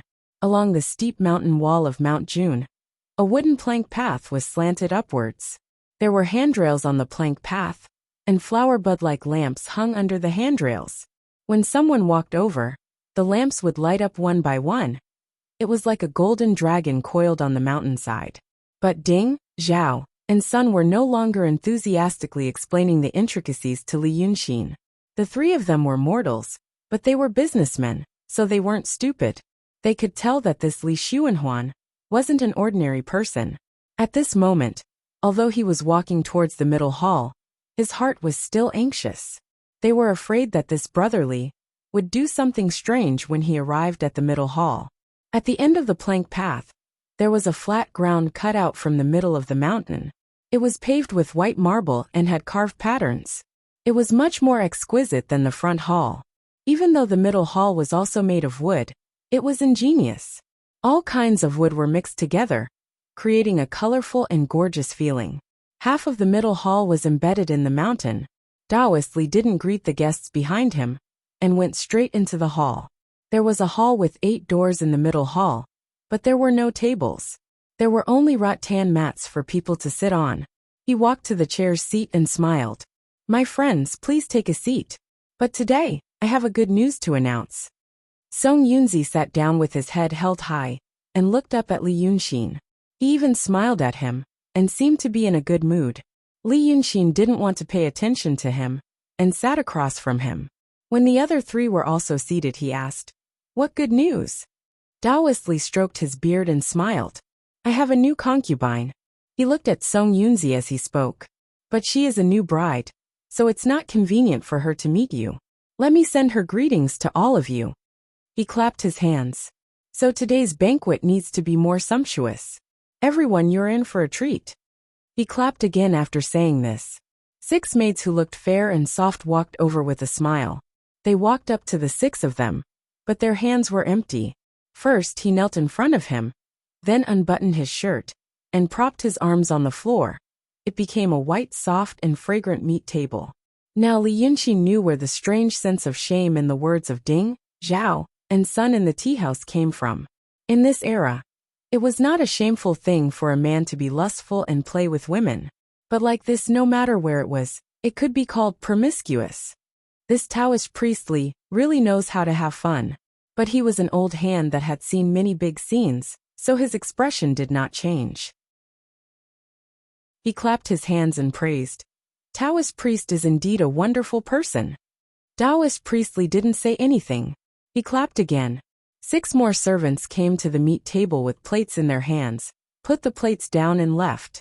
Ding, Zhao, and Sun all stared at the plates. It seemed that they had completely forgotten their worries and troubles, and only thought about the food on the plates. But the problem was, although they were not the kind of people who lived a luxurious life, they were not poor people either. Wei was the biggest city in the kingdom of Qing. There were all kinds of things to eat and play in the city. How could they show such an expression towards a plate of food? Li Yunqi looked at Song Yunzi again. He found that although he looked calm, there were more subtle signs that he was also looking forward to it. Something was wrong. The taste of food couldn't completely conquer a normal person, not to mention a cultivator. Maybe there were other ways, the magic of immortals. A magic of immortals that could make an emptiness realm cultivator fall for it. Haha. He sighed softly and looked at the wooden plate. In fact, there were only 10 pieces of meat inside. The appearance was not bad. The surface was slightly crispy, and it was thinly sliced. There were some tendons in the slightly red meat. Once it entered the mouth, it would be crispy, tender, and fragrant. It would be a good taste. Taoist Li smiled and said, "Today's meat is vegetarian. The ingredients are fat, and oily. First, we will use maize dark shadow bamboo as a drawer and slowly steam it. Then, we will slice it with a white jade knife and dry it in the shade of Mount June. Tonight, I will roast it again and serve it for everyone to enjoy. Please enjoy, esteemed guests." After saying this, Taoist Li used 2 fingers to pick up a piece and put it into his mouth. He chewed it carefully and then looked at Li Yunqi. The other 4 had already picked up the meat with a serious expression. They carefully and greedily tasted it. Only Li Yunqi stared at the meat for a while. He picked it up and put it in front of his nose to smell it. Then he put it down. Taoist Li stared at him and smiled. "My friend, don't you want to eat it? Which part doesn't suit your taste?" Song Yunzi raised his head and laughed mockingly. "This person, haha. He is a crude and boring person. How could he recognize the beauty of this delicacy? This thing was originally..." Li Yunqi smiled at him. "Shut up, idiot." Song Yunzi's eyes widened again. He was stunned for a while, and was about to explode. Li Yunqi turned to Taoist Li and smiled. "Taoist Li, although this meat is delicious, it's a pity to eat it now." Song Yunzi was about to continue mocking him, but Taoist Li made a sound of surprise. "Then please tell me, what is the pity?" Li Yunqi shook his head lightly. He slowly reached out and tapped the side of the plate. Then he slightly lowered his head, as if thinking about what to say. But in reality, in these 3 breaths of time, his brain was operating at a speed he had never experienced in the past 15 years. Damn it! He originally wanted to catch a small grass snake to play with. But it seemed, he had 1 foot in the snake's nest. After Taoist Li commented on the meat on the wooden plate, Li Yunqi's mind was struck by a bolt of lightning. It was the same bolt of lightning 3 months ago in that broken temple. Dragon Sun put the severed limb of the swordsman into his mouth and said, "Those who are bold, fat, ointment cannot eat like this. It needs to be slowly steamed, sliced and air-dried. When it's cloudy, it can be eaten as a side dish." From the moment he saw the boatman at the ferry, he knew that this Taoist Li wasn't human. He was practically carved from the same mold as the servant beside Red Madam that night. That strange man with a sharp nose, round black eyes, and a dark green face, wasn't he a shrimp soldier? That broad armored man, wasn't he a crab general? And the boatman at the ferry today was a giant green shrimp. Then he saw the smiles on the faces of the servants beside this Taoist Li. And the smile on this Taoist Li's face. He was definitely not human. And he knew that the meat in front of him, perhaps Song Yunzi and the others weren't familiar with it, but he was very familiar with it, was human meat. Both of them ate human meat, and the way they ate it was almost the same. But Taoist Li was more particular. He followed Ding, Zhao, and Sun to see this Taoist Li because of the mysterious Lord Dongting. Li Yunxin had been thinking about why Dragon Sun never mentioned Lord Dongting. Maybe he was his subordinate. Such a proud Dragon Sun would be too lazy to talk about those things. But since the legend of Lord Dongting existed 3,000 years ago, and Mount June was named after him, then Lord Dongting must be a powerful demon, and not Dragon Sun's subordinate. Was he an enemy or a friend, or a foe or a friend? Li Yunxin knocked on the side of the wooden plate 3 times, then slowly raised his head and chuckled. Lu Ling could kill Dragon Sun, and Bai Yunxin could also kill Dragon Sun. If Lord Dongting was a 3,000-year-old demon, would he have the power to kill Dragon Sun? If they were enemies, would they be able to coexist peacefully? Would they have a common understanding of how to eat human meat? If they were enemies, why didn't Lord Dongting quickly occupy the temple that used to worship Dragon Sun after Dragon Sun died? But as far as he knew, he didn't. These days, other than this Sanhika Dragon King temple, all the other temples were empty. A great demon wouldn't be afraid of others fighting with him for incense. The reason why he didn't make a move must be because he had other intentions. For example, to lure the snake out of its hole. If a powerful demon killed Dragon Sun, he would definitely be curious about who occupied the empty Sanhika Dragon King temple, wondering if there were any survivors of Dragon Sun. Once he came, what would happen? He would be killed. Revenge. It seemed that Lord Dongting thought that one of the people who killed Dragon Sun was a demon. Then it was a friend. Lord Dongting was Dragon Sun's friend. At least he thought that he was Dragon Sun's friend. A friend that Dragon Sun didn't want to mention for some reason. Previously, Li Yunxin deliberately told the story of little Dragon Sun looking for his mother. Although he couldn't completely read Lord Dongting's mind because of his stiff expression, he knew that this story didn't make him feel disgusted. Instead, it made him think of another strange feeling, but it was a positive one. Lord Dongting wasn't Dragon Sun's enemy. Li Daoist didn't hate Dragon Sun. Li Daoist's way of eating human flesh was almost the same as Dragon Sun's. Maybe they even talked about this way. Li Daoist had such a palace in Dragon Sun's territory, and his extravagance was even bigger than Dragon Sun's. Dragon Sun actually allowed him to exist. Li Daoist's servants were surprisingly similar to Red Lady's servants. Red Lady was Lord Dongting's daughter. Li Daoist was Lord Dongting. Li Yunxin raised his head and smiled. Because a good friend of mine once said that meat cooked in this way should be eaten with wine on a cloudy day. And now it's a moonlit night, and there's no wine.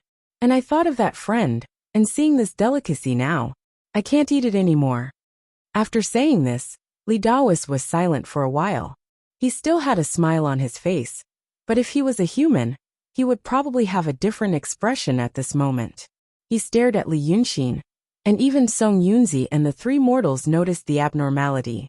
But before he could say anything, Li Yunxin had already stood up, strode to the center of the hall, and faced Li Daoist. The expression on his face became solemn, without a hint of playfulness. He bowed deeply to Li Daoist and said sorrowfully, "Lord Dongting, please avenge my friend." Chapter 127. Hearing this, the 3 mortals were still calm. They just stared with their eyes wide open, and their mouths wide open. They even forgot to eat the meat. Of course they knew Lord Dongting. When Li Yunxin was on the boat, he led them to discuss this issue. Now he had a clear impression of it. Therefore, he could only stare at Li Yunxin in a daze. He finally knew what was wrong with this person. He was a lunatic. When they first came, they thought he was a romantic scholar, because he talked so eloquently and acted so irrationally. But now, he was just a lunatic. However, Song Yunzi frowned after a moment of surprise. Although compared to many dragons among men, he seemed stupid and arrogant. As a cultivator, in terms of intelligence, there were indeed very few real fools. He had known this Taoist Li for a long time. He knew he was a mysterious cultivator. He didn't know which cave or school he belonged to, but he was really good at Taoism. But now he heard Li Yunxin talk about Lord Dongting. He was not immortal, so he had a different understanding of supernatural powers and people. Therefore, he seriously considered the name Lord Dongting. Unfortunately, he had only been in the city of Wei for more than 20 years. He didn't usually chat with mortals, so he didn't know what kind of god Lord Dongting was. After Li Yunxin exposed Taoist priest Li's identity, he finally stopped laughing. He rubbed his face, and his expression became solemn. He stared at Li Yunxin with his eyes wide open and thin lips puckered. He put his hands on the table and stared at Li Yunxin. After a while, he said slowly, "When you came, I knew you were not an ordinary person, but I couldn't see through your real identity. But now, you mentioned your friend. Tell me, who is your friend? What's your grudge against him?" Li Yunxin stood up slowly. He had gotten what he wanted from Lord Dongting's tone and actions, but he needed to confirm it. Or in other words, his top priority now was to stay away from this Taoist Li. After all, this was only his deduction. No matter how logical the deduction was, there was always the possibility of extreme abnormalities. His reaction and performance just now were not the best choice, but it was the best choice he could think of at the moment. He straightened his body, tightened his brows, pressed down the corners of his mouth, and squinted his eyes, looking sad and angry. "My name is not Li Xuanhuan," he said. "My real name is Li Yunxin. He's an artist." After saying these two sentences, he glanced at Song Yunzi and silently counted in his heart, 1, 2, 3. Indeed. Song Yunzi awoke from his momentary shock and shouted, "What nonsense are you talking about? Li Yunxin was dead. You clearly." Li Yunxin immediately interrupted him with grief and indignation. He frowned and clenched his fists. His body trembled slightly. "I'm dead. I died in the scheme of you, and that Lu Ling. Of course you know I'm dead." He stepped forward and asked Song Yunzi, "Didn't you and that Ling Kongzi plot to kill my friend, and then fight with a big demon?" Song Yunzi was stunned again. He couldn't believe that Li Yunxin could talk nonsense in front of him without even blinking his eyes. But in Taoist Li's eyes, it seemed to mean something else. Without waiting for Song Yunzi to explain, Taoist Li turned to him and asked, "Is this true?" Li Yunxin shouted, "Lord Dongting is asking you if this is true." Lord Dongting's words. When he said Lord Dongting before, Song Yunzi was already confused about the identity of this Lord Dongting. After being friends for so long, he didn't know that Taoist Li had such a secret identity. So was it good or bad to be friends with him? Why are they talking about this now? His heart was filled with panic and anxiety, and his mind was in a mess. After Li Yunxin said Lord Dongting 2 more times, Song Yunzi finally lost his mind. He just wanted to figure it out first. "You are Lord Dongting?" He didn't answer Taoist Li's question, but asked this question out of instinct. Li Yunxin shouted with grief and indignation, "You didn't expect this, did you? This is justice. He is Lord Dongting. What else do you have to say?" Song Yunzi was even more anxious. He said repeatedly, I am not. I will kill you, you bastard." He only knew that Li Yunxin was pressing him, not giving him time to breathe or think, so he couldn't tell the truth. Blood rushed to his head, and he waved his hand to attack Li Yunxin. Only by killing this bastard can we talk. How could Li Yunxin be afraid of him? He was now in the body of a big demon, and he was extremely powerful. Although he was only in the transcendent state, and his power was not enough, he was not someone that an emptiness state cultivator could kill. He stood there with his head held high, and he didn't move an inch. He said passionately, "If Lord Dongting wants to protect your friend today, I will stand here and die in front of you." Song Yunzi was even more annoyed. His arm tore through the air, and a golden light appeared. It hit Li Yunxin's forehead. However, Taoist Li, who had been silent for a long time, shouted, "How dare you!" With a shout, an unstoppable and tyrannical demonic energy instantly swept across the entire lobby. In the blink of an eye, this demonic power broke the camouflage on Li Yunxin's body, and his original appearance was revealed. Song Yunzi's hand that hit Li Yunqin's forehead was forced back, and he even took a few steps back, and his whole body hit the wooden pillar behind him. Looking at this Taoist Li, what a majestic appearance! He was no longer the Taoist Li in the plain robe, but a red-armored god surrounded by green light. This Lord Dongting had a red face, and his face seemed to be smeared with grease. He had a pair of big black eyes, and the distance between his eyes was very wide. In the middle of his eyes was a wide nose, but his nostrils were small. His wide mouth was tightly closed, and 2 strands of red beard hung down from his lips. He wore a red robe, and the robe was decorated with scale armor. On his body, there was a silk cloak that looked like it was made of silk, and it fluttered in the air. This 9-foot-tall Lord Dongting looked like a god. Lord Dongting revealed his Dharmakaya, and his expression suddenly became much more lively. He frowned, waved his hand, and shouted with a loud voice, "Is this person telling the truth?" From the moment Yunzi was thrown into a daze, and then he saw the real bodies of this Taoist Li and Li Xuanhuan. He knew that these two were not humans. In shock and anger, he heard Li Yunqin shout at him after Lord Dongting, "Thief! Look at me! Am I Li Yunqin?" This cultivator wanted to spit out a mouthful of blood, thinking that these two demons had joined hands to plot against him. He pointed at Li Yunqin. You Li Yunqin, you." Li Yunqin didn't look at him anymore. With a sad smile, he turned to Lord Dongting and said, "My lord, please restrain this evil cultivator and listen to me. After I finish, my lord, you may want me to confront him." At this time, the 3 mortals were so scared that they almost fainted. They could only lie on the ground and shiver. Lord Dongting waved his hand again, and Song Yunzi was immediately wrapped in a watery light. An emptiness realm cultivator couldn't hear, see, or speak, and could only stand still. This 3,000-year-old great demon looked at Li Yunqin and said, "My friend, don't panic. Tell me in detail." Note 1. Silk cloak. You can see it in the paintings of flying apsaras, or in the paintings of immortals. It's the thing wrapped around the arm. There are also non-mainstream people who use snakes as silk cloaks. Chapter 128. Li Yunqin also looked at Lord Dongting, took a deep breath, and said loudly, "That friend of mine is the Wei River Dragon King who showed his divinity in the city of Wei a few days ago. He called himself the 9th Young Master. He was the one who told me the way to eat meat. That day, I was practicing." Li Yunqin talked about the deep friendship between him and the 9th Young Master. When he talked about the emotional part, he choked a few times and couldn't control himself. "I was killed by that Lu Ling, so I don't know much about other things. But later I learned that Lu Ling had a fight with a big demon. I think that the big demon probably has something powerful in her hands. So the two of them had an internal conflict." This majestic Lord Dongting listened to him quietly, and his expression changed. "That feather robe." He sighed slightly. It was because of that feather robe. Li Yunqin was slightly stunned, but he didn't say anything. When he died that day, Lu Ling destroyed his soul. When the two of them fought out of the city, he started to reconstruct his soul.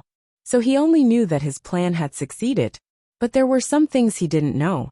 For example, Lord Dongting's words. But now, it seemed that it was a lucky hit. Li Yunqin frowned. What feather robe? This majestic Lord Dongting didn't know what was on his mind. He hesitated for a while, and then said, "That big demon is not a big demon in this mortal world. Her adoptive father is the golden-winged roc, the master of all feathers in the world. This Bai Yunqin feeds on scaleworms, and her favorite is Dragon Sun." He sighed again. "Although I don't know where the golden-winged roc king lives, I know it's not in this mortal world. That Bai Yunqin needs that feather robe to go in and out of her own home.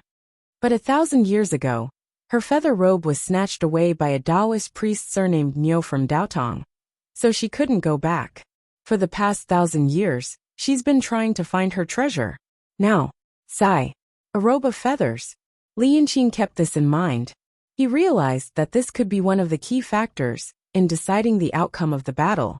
Lord Dongting suddenly rolled his eyes and sat down slowly. "Since you're already dead, How did you manage to cultivate this spirit body? He asked slowly. What you've said makes sense. But, how did you know to find me? This was the most crucial and fatal problem. Li Yunxin had almost no information about Lord Dongting. He only had one way, to let the great demon answer him himself. The ninth young master rarely mentions Jun Shang. As he said this, he quickly glanced at Lord Dongting's expression and immediately added, in fact, I hardly said it. In this world, I'm probably the only friend who's ever heard news about Jun Shang from him. He regarded me as his confidant, and said that he often felt lonely. We're like-minded. Although he's moody sometimes, I know his true nature. Speaking of this, Lord Dongting was still sitting upright. Li Yunxin said, even so he probably only told me. He's an arrogant person. He hides his feelings in his heart, and is afraid that others will laugh at him if he tells them. However, there was only one time. He drank too much and said that in this way river. There's only one person that he wants to be close to, but can't. As soon as he said this, Lord Dongting's expression changed. Thus, Li Yunxin knew that he had caught the point. You said you were close friends with him. Do you have any proof? Lord Dongting's two whiskers trembled slightly. Proof. His reaction made Li Yunxin slightly surprised. He was very confident in his own ability. He didn't think it was a great thing to observe the other person's expression and tone, then quickly adjust his response, and get the information he wanted in the end. But he is still a little surprised by Lord Dongting's obvious emotional outpouring. When he found out that Li Daozhang was Lord Dongting, he felt that he was in a terrible crisis. A 3,000-year-old great demon. The ninth young master even tacitly allowed him to exist for such a long time, and have such a palace in Mount June. In his impression, this Lord Dongting should be a terrible existence with infinite supernatural power, profound shrewdness, and even a trace of his smile has ulterior motives. However, after the verbal attack, he realized Lord Dongting wasn't the level he imagined. He wasn't stupid. In fact, he was more vigilant and smarter than many people. As a demon, he could even be called moderate and peaceful, almost human. But this, he didn't look like an old demon, who had lived for 3,000 years, and had seen many things. Li Yunxin keeps this in mind and realizes that her previous reaction was a bit extreme. If she had known that Lord Dongting was like this, she wouldn't have been so angry. But there was no perfect plan in the world. Everything could be adjusted. Now he understood. Maybe Lord Dongting and the ninth young master had some inside story or misunderstanding. The ninth young master didn't want to mention him, but Lord Dongting was excited because of that one sentence. So he breathed a sigh of relief, put his hand into his clothes, and took out the reverse scale. This thing was actually the key to lead him to the position of Chi-Wen. Now that he had returned to the position, this reverse scale was just a souvenir. Li Yunxin didn't think about why he brought it with him, but it really came in handy at this moment. He put the reverse scale on the table in front of Lord Dongting, saying, but when the words came to his mouth, he hesitated for a while.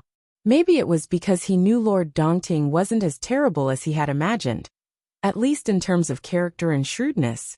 He suddenly felt a little dispirited. He suddenly didn't want to talk. Maybe it was because of this reason, but it wasn't because of anything else. But he had to say it.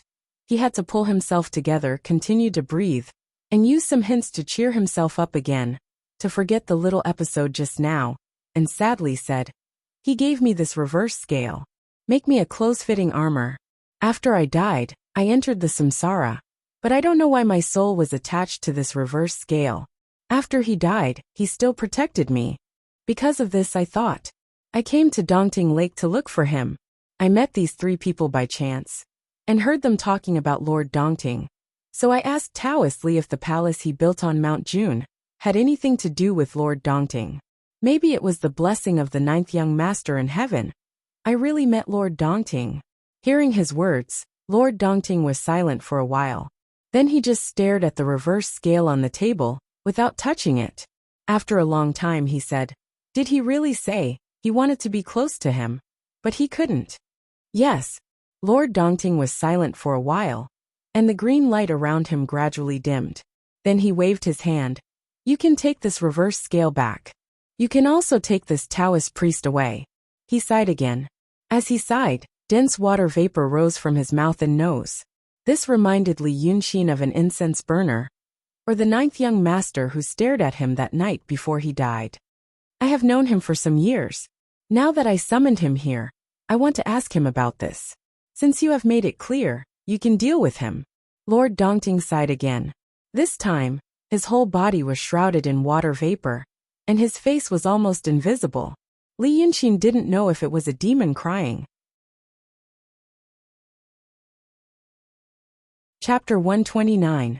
But he still tries to finish the last part. He is silent for a while, cooperating with the sadness of this big demon. He doesn't know why he is so sad. Maybe it's because this demon is a different species and born to be sentimental. Or maybe sometimes, demons are actually simpler and more sensitive than humans.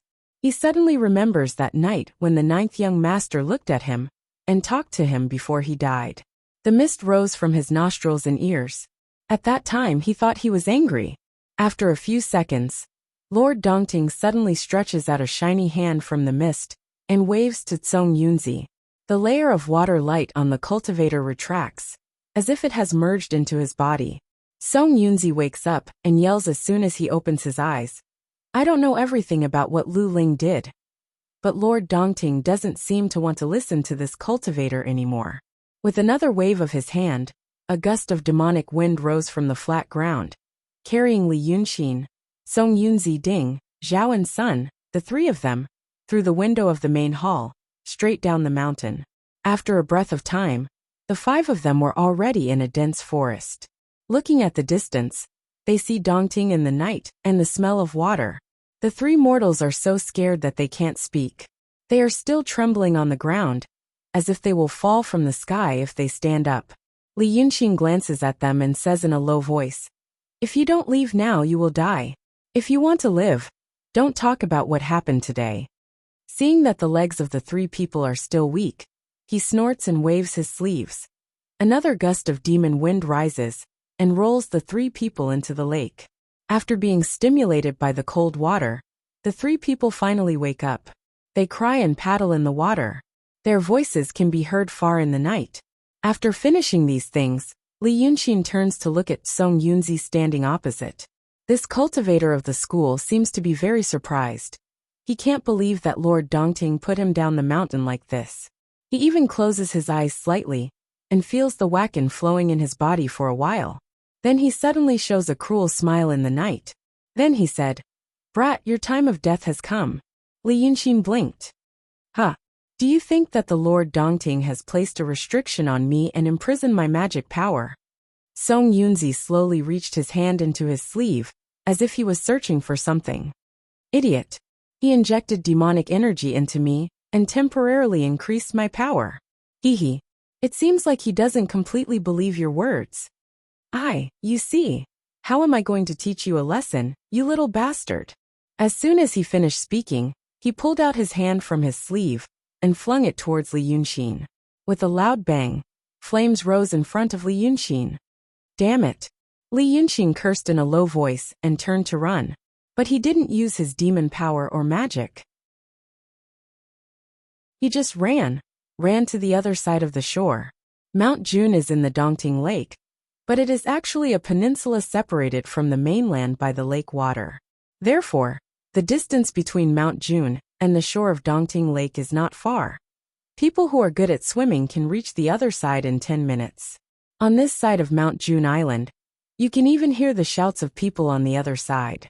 Li Yunxin ran at a speed that Song Yunzi could just keep up with. The cultivator chased after him.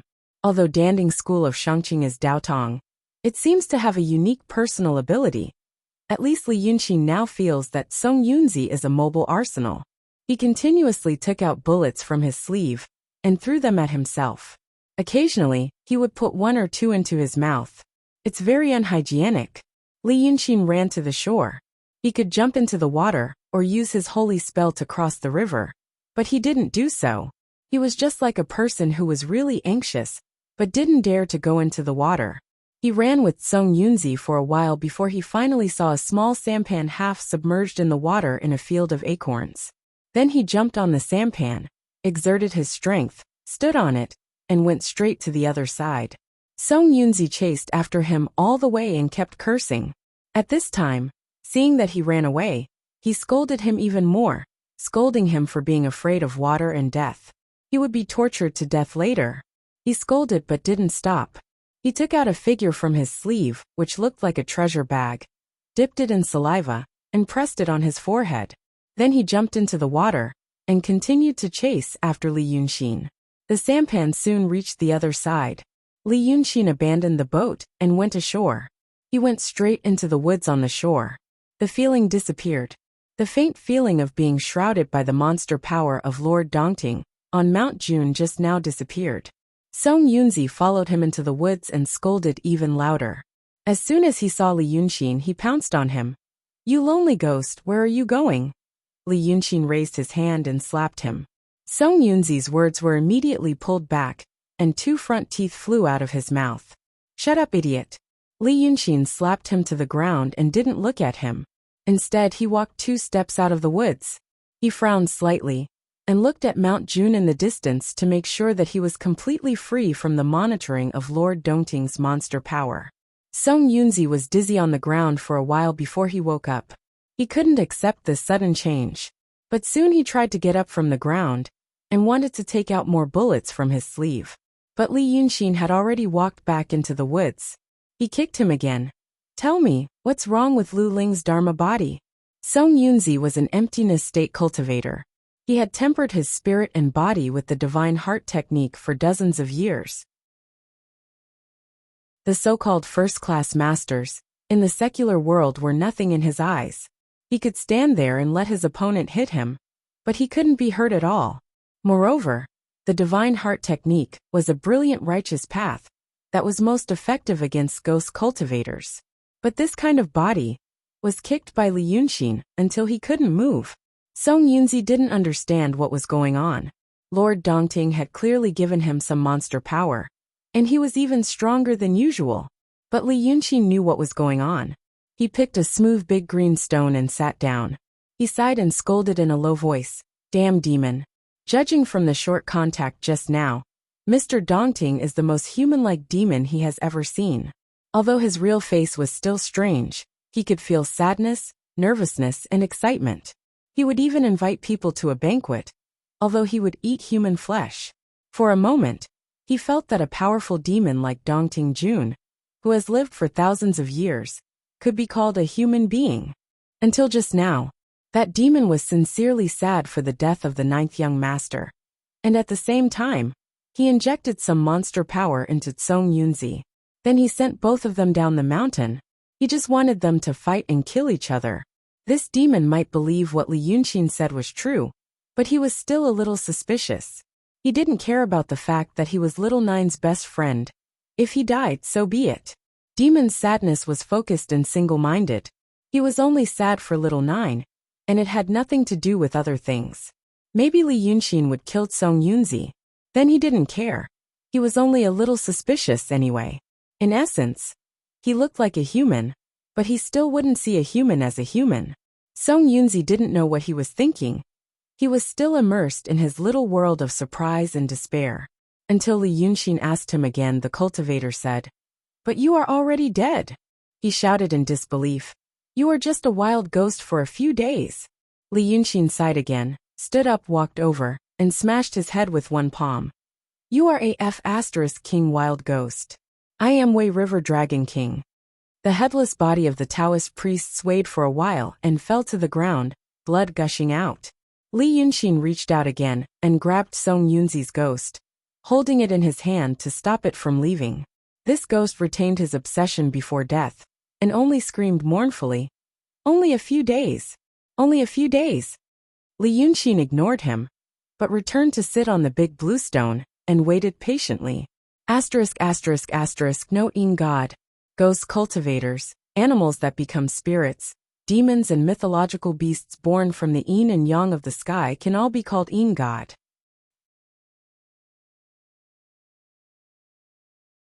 Chapter 130. It was just nightfall. There was a breeze and water vapor. The smell in the forest was also pleasant. Of course, only for Li Yunxin. Many of the smells that he liked in the past had not changed, but now there were more. For example, the sweet smell of the blood from the Taoist's body was very pleasant. Mixed with the fragrance of the grass, there was a feeling of peace and comfort. If he looked into the distance, he could vaguely see the lights on Egret Island. He did not know if the three people swam back. But soon the night fog rose. The lights on Egret Island were hidden in the fog. Mount June was also faintly visible in the fog. There was a faint light on the top of the mountain. It should be the back hall of the school of the Emperor Star. The moonlight was bright, and the scene in front of him was beautiful and quiet. It was hard to imagine that in such a beautiful scene, there were several big demons who liked to eat human flesh. After waiting for a quarter of an hour, Li Yunxin looked away. The person he was looking for was here. He glanced at the person who was 2 steps away from him and exclaimed, "Why is it you? Is this guy a good guy?" Bai Yanjun walked a few steps in front of him, without making a sound. He looked at Li Yunxin for a while, clapped his hands and said in a high-pitched voice, "Good, good. This method is really effective." Li Yunxin thought for a while and said, "If I understand correctly, you mean you did it after all." Bai Yanjun did not care and changed the topic, without any apology. "You caught the Taoist soul, waiting for me to come." Li Yunxin stared at him for a while without any expression and said nothing. He was probably the first person in the world to ignore Bai Yanjun's question. After a few seconds of awkward deadlock, Bai Yanjun waved his hand and said, "Forget it. I happen to have something to talk to you about, so I won't argue with you. Tell me, why are you looking for me?" Li Yunxin still did not speak, and only stared at him. Bai Yanjun was a little angry. "You really don't know what's good for you. What else do you want? If you don't say anything, I'm leaving. I'll leave this Taoist priest soul to you." Li Yunxin laughed. "Look at you, a dignified Yama lord, but you're acting like a child. I was just admiring your tongue. How could I not speak?" "Then don't be angry, don't be angry. Can you do me a favor? I want to know something from this Taoist priest, but I'm too lazy to interrogate him by torture. Please help me." Bai Yanjun looked at Li Yunxin and pretended to tap his forehead with his finger. After 3 to 4 times he said, "You little brat, now that you've seized Dragon Sun's body, you actually dare to make fun of me." Li Yunxin spread his hands. "We're already sworn brothers. There's no need to be so formal." Bai Yanjun shook his head. "Humph, only women and villains are hard to raise. You too." After sighing with emotion, he hesitated for a moment before walking in front of Tsong Yunzi's soul. When this soul saw the Yama Lord, he seemed to know that it was time to go on his way, so he stopped making noise. This time, Bai Yanjun stretched out his hand and tapped his forehead. "What do you want to ask?" Li Yunxin thought for a moment. "To be honest, I want to know everything in his mind." Bai Yanjun rolled his eyes at him. "You're dreaming. Then, let's talk about what happens after I die." Bai Yanjun seemed to be surprised that he suddenly lowered his standards, but he did not say anything. He only reached into the chest of the Taoist priest's soul and took out a ball of green light, just like when Li Yunxin first saw him in his dream. Then he threw the green light at Li Yunxin, and it disappeared into his body. After waiting for a breath, he asked, "Are you satisfied?" Li Yunxin's expression changed. After a while, he let out a long sigh. "Thank you. Then let's talk about me." Bai Yanjun pulled out a metal chain from his sleeve and locked the Taoist priest's soul as he spoke. "Do you know how I take the souls of many people in this world?" But Li Yunxin seemed to have something else on his mind. He only replied casually, "Oh, I don't know. Tell me about it." Bai Yanjun did not mind. He only said, "There are some important people who can affect the world. For example, the Emperor of Li Kingdom. I have to take him myself. The Li Kingdom is vast and has a large population. If the Emperor of Li Kingdom dies, the news will spread too fast, and it will be taken too late. His soul will be blessed by the wishes of millions of people, and in the blink of an eye, he will become a powerful ghost king. This is the power that can affect the world. Similarly, I have to take care of the emperors and dignitaries of the various countries personally. Although I can have thousands of incarnations, there is still a limit. And I have 2 kinds of incarnations. One is like this one today. I can talk to you and act according to the situation, just like my original self. As for the other kind, I can only take people, just puppets. The ordinary people and the unimportant ones are taken by my incarnations. At this point, Li Yunqin was indeed a little interested. Then that night in the city of Wei, the day I met you for the first time outside the city, why did you come in person? Just listen to me. Why do you have so many questions? Bai Yanjun rolled his eyes at him again. Li Yunqin knew that his question had touched on something important that he did not want to answer. Or perhaps it made this Bai Yanjun feel awkward again. There are also some people who have some influence, but are not that important. It is not good to waste the energy of my incarnations to take them, and it is easy to make mistakes with the puppet incarnations. So I need someone to do it for me. This person is the judge of the Yang world. Bai Yanjun nodded at Li Yunqin. For example, you are a great demon in the Wei River. You have gained intelligence, know some things, and have demon spells to hide your traces. So you can be the judge of the Yang world. After saying this, he paused for a while, as if he was waiting for Li Yunqin's reaction. Sure enough, Li Yunqin was neither excited nor happy. Instead, he was afraid that he would harm him. He frowned and thought for a while before saying, "Why don't you find someone to do it? For example, a Taoist priest? You can also teach them some spells. A demon is a demon after all. Humans? Humans are not as good as demons to do this kind of thing." Bai Yanjun sneered. You think I have never tried humans? However, that person loves to bend the law for personal gain and abuse his power for personal gain. In the end, the world is in a foul atmosphere. You are talking about demons. Although demons are cruel, they have gained intelligence and are trained well, so they are more useful than humans. In their eyes, humans are the same as pigs and dogs. They won't do such dirty things like humans. They don't have any gossips. Li Yunqin frowned. I don't like what you are saying. How can humans be pigs and dogs? Even a demon would have to take human form, right? Besides, I, the Dragon King, was also a human. How can you not worry about me? Demons take human form because the meridians of a human form are the easiest to use spells. But apart from cultivators, normal people will die with a touch, and even a small hole in their body won't live. How do you think demons see them? You say demons like to eat humans. Let me ask you, in your Qing kingdom, what kind of animal is the easiest to find and hunt? Isn't it humans?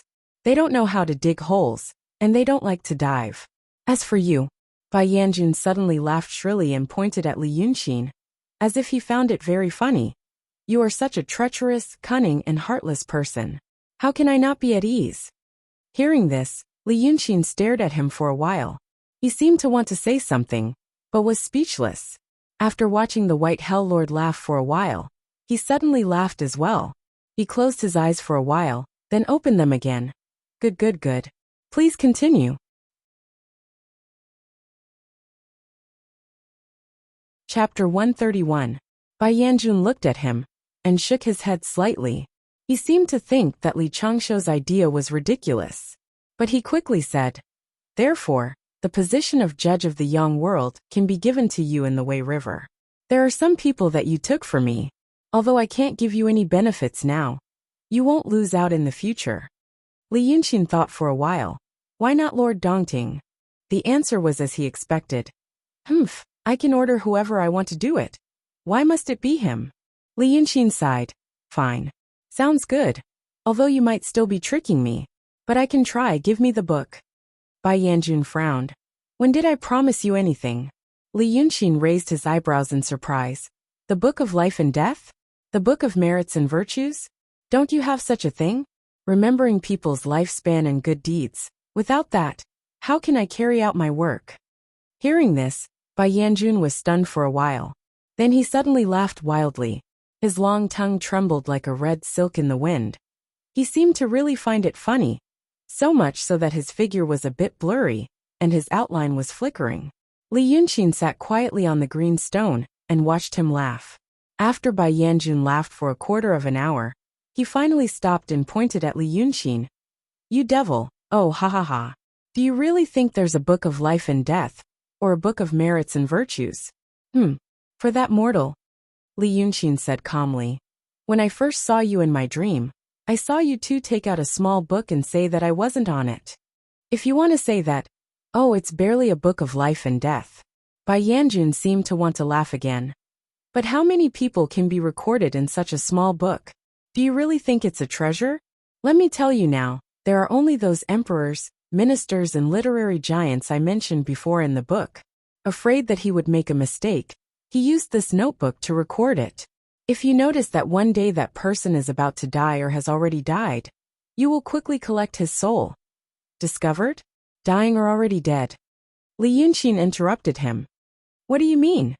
Bai Yanjun found it even more hilarious.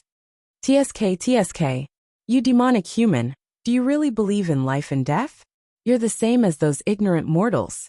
Do you really think that I have a book in my hands that records how many months and days people die, how many good and bad things they've done in this life, and whether they reincarnate as humans or animals?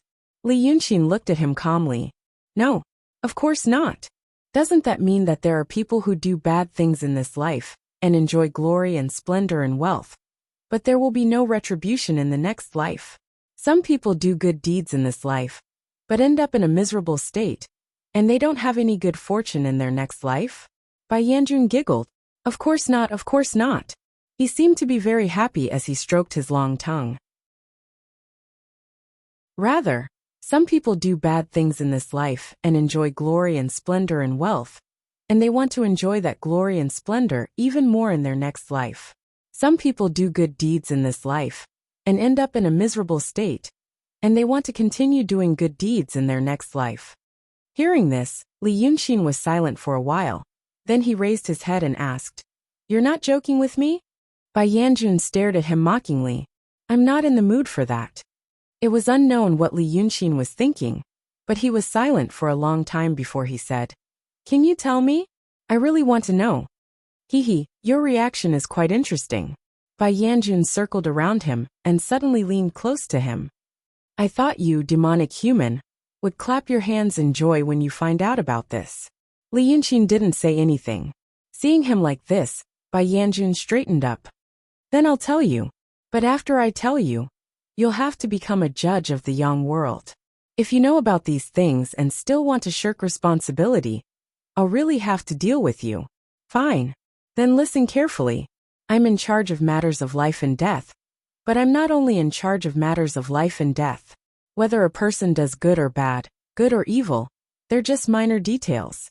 The most important thing is to see what kind of impact they have on this world. For example, an evil person was born in troubled times. When he was young, he ran amok in the countryside, harming the common people. When he was young, he raped and pillaged, becoming a tyrant in the marketplace. When he was middle-aged, this evil person gathered a group of bandits in the mountains and forests to rob pedestrians. Later, he slowly gained power and began to fight for the throne. In the end, this person became the emperor.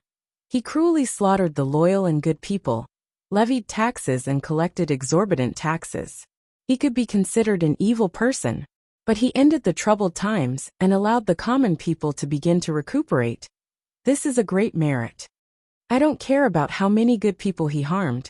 As long as he can increase the number of people in this world, it's useful. With such a person's luck, he came to hell after his death to be reincarnated. He already has the luck to be a good person and an emperor, so he's naturally more skilled than the average person. Do you think I should ask him to join the emperor's family? For example, there are some people who are even more thoroughly evil. They're born into the ranks of officials and nobles, but they only know how to prey on the common people and corrupt the laws of the court. They truly don't have the slightest bit of benefit to this world. But at this time, when he's already at the end of his life, he still needs such a person to do evil after his death. Who else could be more skilled than him? Naturally, he'd still have to join the official's family. Li Yunxin listened quietly, and his expression was inscrutable. After a moment of thought, he asked calmly, In other words, when a person's soul is reincarnated, their memories are erased and they're reincarnated again. Some things can't be erased cleanly. It'll be easier to reincarnate with this kind of imprint and do the same thing. Bai Yanjun nodded. That's exactly it. Then why not let a good person do it? Li Yunxin asked. There must be someone who's capable, but not so bad. Bai Yanjun blinked. How powerful do you think I am? There are so many variables in this world. How do you know which small thing will affect the overall situation? What I can do is only to check the direction and luck of a certain place at a certain time. Then I'll use this luck to guide it. For example, that evil person just now. It's not like I want him to be the emperor. He's lucky and has already conquered a piece of land. Among the people who are vying for the throne, he's the most likely to succeed. Do you think I should waste my energy to support another person? Even if this matter is done, there are many things in this world. Just looking at the direction and luck of the situation is enough to exhaust my magical power. How can I have the time to care about whether he's a good person or an evil person? Li Yunxin sighed slightly. So that's how it is. So that person's death, it's indeed you who wants him to die. You may think that the general trend has reached a certain point, and he should die. Most of the time, it's just that when he dies, you go and get the soul. Exactly. Li Yunxin stood up and stroked the bamboo fan in his hand. He looked into the distance for a while. No one knew what he was looking at. Then he said in a low voice, So in this world, there's really no good or evil or justice? At this time, Bai Yanjun seemed to be really curious. He stared at Li Yunxin for a while and then asked, Do you really care about those things? Li Yunxin pursed his lips and walked 2 steps to the edge of the woods. With one hand behind his back, he looked at the Dongting Lake in the distance. After watching for a while in the mist, he turned around and smiled. My friend, I think you may have some misunderstandings about me. The night was heavy. His hair and long eyelashes were stained with tiny droplets of water, making him look damp and cold. He thought for a while, and seemed to be organizing his words. After a while he said, I already knew what the world was like. There is no benevolence, justice or morality in this world. Not to mention benevolence, justice or morality. There is no good or evil, justice or fairness. For example, this Daqing state, or later, people became more powerful and made a United States, a federal state, or a republic. When you walk on the road, you can see officers. If someone does something bad, he will be arrested. Then he will be judged and punished. When you walk in the school, you can hear the teachers talking about morality and justice. You also know that the world is in good order. But in essence, where do those people have the power to punish those who do bad things? They rob. When they rob and succeed, no one punishes them. When the emperor of a country or the court does something very bad, no one punishes them. If they are bad enough and strong enough, they can always get away with it. In this world, there is indeed justice in some details. But in most parts, in essence, there is no justice. It's the naked dark world of the jackal. All justice and justice are built on plunder and power. I have heard a saying before. There is no good fruit on a poisonous tree. But this real world is indeed an abnormal existence. On the rotten soil, there is a seemingly sweet fruit. Bai Yanjun listened to him, and could not help but clap his hands in praise. Wonderful, wonderful, wonderful. You are a rare person who understands. No wonder. Li Yunxin laughed and shook his head, interrupting him. I haven't finished. Since I know this truth, then I also understand some other things. The distinction between good and evil, justice and justice in this world is extremely important. Some fools think that this world is like this, and there is no need for order or morality. Not only do they do bad things, but they also snort at justice and justice while doing it. This kind of person, even if I meet him, I will kill him. You want to ask me why? Because he will not let me live well. That emperor, that noble official, do not know the essence of this world? But they insist that people believe in benevolence, righteousness and morality, because such things do not exist. If people do not even believe in it, the world will be in chaos. They also have to spend more effort to suppress and pacify people, so that they can live happily. Those nobles have the capital to suppress and pacify people, to protect themselves in the chaos, but they still have to pretend. Those evil people among the commoners. Once everyone is like him, not afraid of any order or morality, the world will be in chaos. How can he get any benefits? How can he live? Maybe the person he ridiculed as old-fashioned and stupid will be the first to kill him. This kind of person benefits from order and morality, but does not know it. Instead, he will be ridiculed by those who think they are smart. That is evil and stupid. I hate stupid people more than evil people. I kill one when I see one. Bai Yanjun frowned slightly. Hey, what do you want to say? Li Yunxin reached out to wipe the dew on his temples, smiling faintly. It is just that after listening to what you said, I felt a little emotional, because I always felt that there is no retribution in this world. Maybe there will be after death. Now that I know that there will be no retribution after death, I feel that this world is really dark. It makes people feel a little desperate.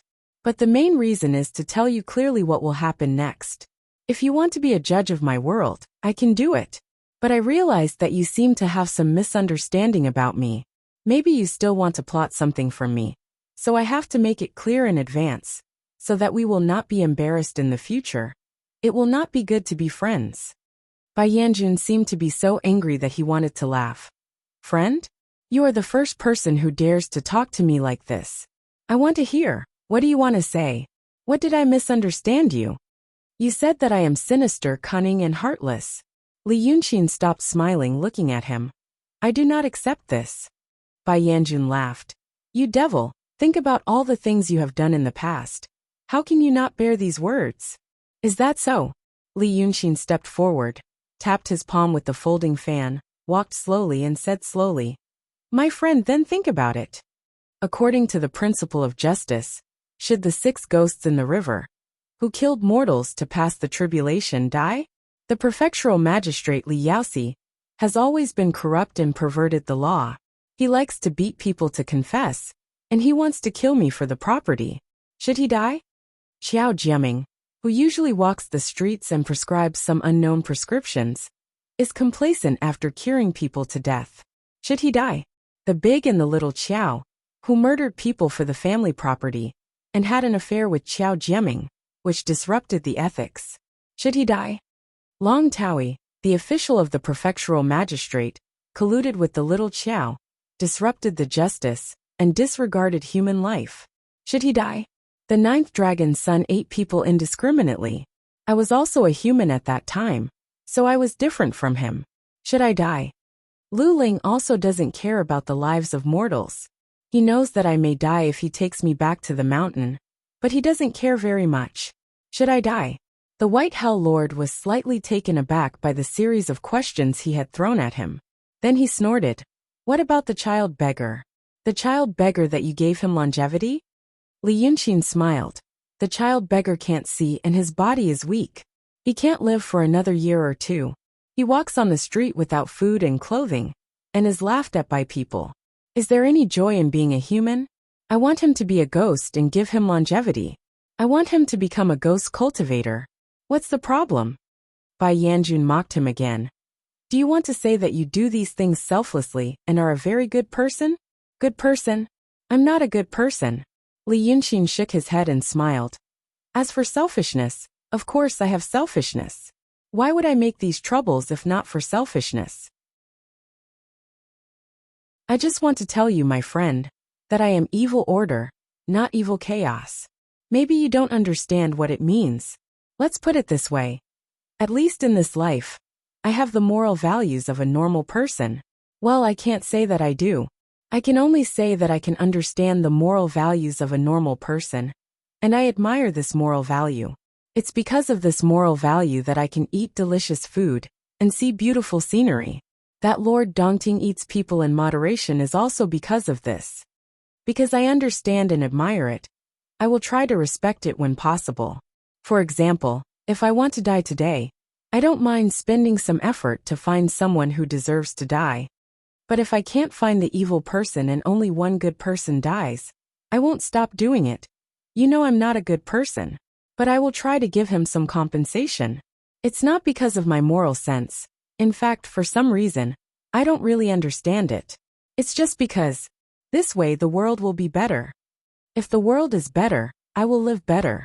Someone doesn't play by the rules, which means that he doesn't want the world to be better. Then he won't let me live better. If he doesn't let me live better, he will die. Li Yunxin pondered for a while, then looked up at Bai Yanjun in the night. I don't know if you understand what I'm saying. I have my own principles when I do things. Although I can't understand the so-called normal morality, I have a self-consistent theoretical system, which is attached to this set of morality. You can say that I'm not a good person, but I have my own way of doing things. Now that you want me to be a judge of the young world, I can accept it. But don't expect me to act like a demon. Even if I'm a demon, I, Li Yunxin, am also a human demon. Bai Yanjun spoke after a while, but the sarcasm on his face was gone. Oh, I've underestimated you, he said hesitantly, which was rare. Interesting. Although I don't agree with all your principles, it's still acceptable. After a while he frowned again. I'm plotting against you? That's the biggest joke in the world. He suddenly took out an iron chain and a thin blue booklet from his bosom and tossed them to Li Yunxin. Take them. After saying this, he grabbed the Taoist priest's soul and disappeared in a flash. But Li Yunxin was already used to this Yama King's unpredictable style, so he didn't think much of it. He took the iron chain and the thin booklet and examined them for a while. He realized that the iron chain was used to capture souls, and the thin booklet seemed to remember the person he needed to capture, as well as some small rules. Li Yunxin held the folding fan, the iron chain and the thin booklet, and sat back down on the big green rock. The sound of insects gradually rang out again. He sat in silence for a while, then opened the folding fan. The surface of the fan was empty and white. He placed the iron chain and the thin booklet on the surface of the fan, then disappeared. Then he closed the fan again.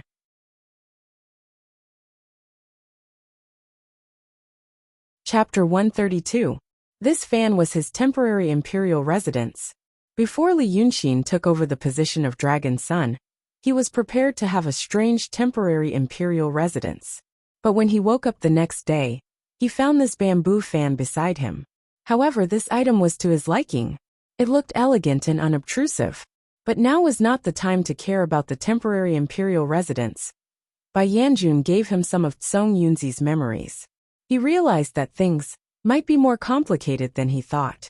Some of the previous plans needed to be adjusted. Song Yunzi and Taoist Li had known each other for more than 2 years. They often had a feast together. Lord Dongting was a great fiendish demon with an eccentric personality. He also liked to eat people, but he ate in moderation and regularly. Every month, he ate one person to satisfy his appetite. He also invited famous people nearby to eat together. He told a story first. When he was satisfied, he went to the middle hall. He was so powerful that Song Yunzi's mind was bewitched for 2 years. The cultivator didn't know that he ate human flesh. If it was a cultivator with a bit of intelligence, he would have noticed something unusual about Taoist Li.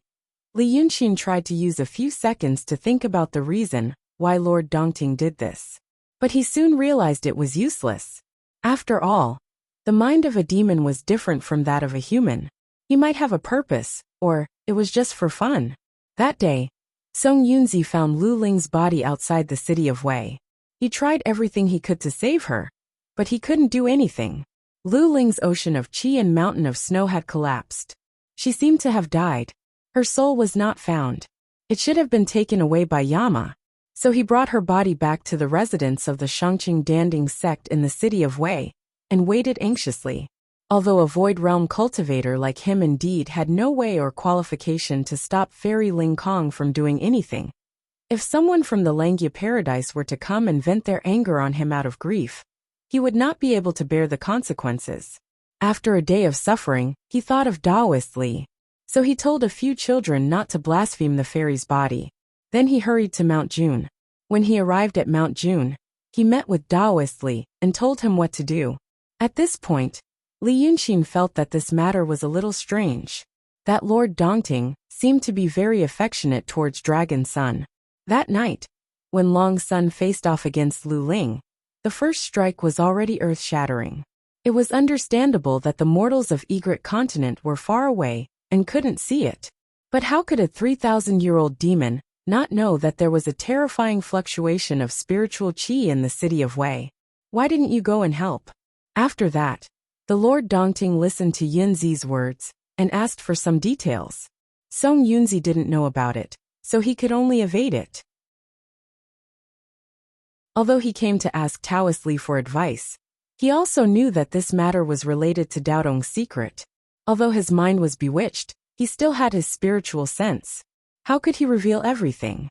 But it was that little bit of vigilance that had harmed him that night. However, after Yunzi and Taoist Li talked about those things, he slowly calmed down and realized that this Taoist Li didn't seem to be able to help. So he returned to the city of Wei. And at that time, the Lord Dongting probably wanted to cast a long line, catch a big fish, and slowly get the details. But the appearance of Li Yunxin ruined his plan. Another 2 or 3 days passed, and today came. Song Yunzi found that Lu Ling's body was missing. As a cultivator, his first thought was that someone had taken it and was planning to make it into a puppet. Cultivators tempered their spirits and bodies. Even after death, the body would still maintain an extremely high level of strength. For a cultivator at the peak of the transcendent state like Lu Ling, even if the body was left out in the open, it would not rot for a year. A body like this was the best material to be made into a puppet. Song Yunzi felt anxious when he thought of this possibility. He could imagine how the cultivator from the grotto heaven would not have thought of this. Once he knew that this was the case, his life would really be in danger. Because in his residence, the remains were gone. Li Yunxin now knew these things. He also knew that the Lord Dongting had unusual feelings for the dragon son. He also knew that the feather coat was very important to Bai Yunxin. Then that big demon should not be far away. Someone from the grotto heaven was coming. The one who came must not be stupid, and his cultivation must be at least above Lu Ling's. The true state or the mysterious state.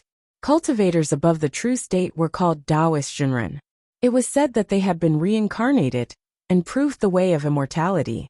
In the past, Li Yunxin thought this was probably true, but now he thought that maybe it was just that the Zhenren above the true state were too difficult to kill.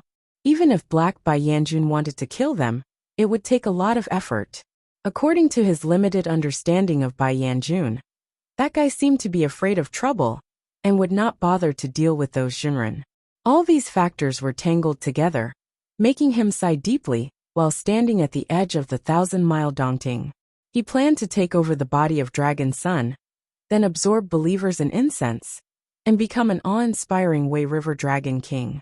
Then he would use this demon's body to practice the arts of the painting school. No one ever said that demons couldn't practice the divine heart dharma. It was just that the unique origin of demons made it difficult for them to practice. Demons were roughly divided into 3 kinds. Demons like Bai Yunxin, the golden-winged rock king, the 9th young master, and the dragon god were congenital great demons. They were already extremely powerful as soon as they appeared in this world. They originally had demon power in their bodies. With people worshipping them, they would become stronger and stronger. But even if no one knew about them, they would not become weak. As time went by, their demon power would increase at a slow speed, just like the growth of human beings. Although the dragon god, the rock, and the dragon son were called divine beasts. But in the eyes of cultivators, except for human beings, cultivators, and celestial beings, the existence with spiritual intelligence were all demons and in spirits. As for demons like Lord Dongting, he was a postnatal demon. They originally had bodies, birds, beasts, or fish. Because they were blessed and gained spiritual intelligence, they gradually cultivated into monsters and demons. These acquired demons were far weaker than the congenital demons. They were often beaten to death after transforming into human forms, because they used their spiritual power to transform, so they only knew some natural transformations. After transforming into human forms, they were almost no different from human beings. Because of various taboos, they often had to return to their original forms, and their cultivation was greatly reduced. All this was because these demons practiced the arts of spells they got from the unorthodox ways in the mortal world. Since it was a human's art of spells, it was easier to cultivate human meridians and meridians, so they had to transform into human forms. When they practiced in human form for a few days, and had supernatural powers. They could show off and get some incense. Most of the mountain gods, earth gods, and river gods in the mortal world were post-celestial demons. As for ghost cultivators, they were pretty much the same. They needed yang energy, the power of incense, and the power of faith. But the situation was a little special. And the third type of demons was the most special.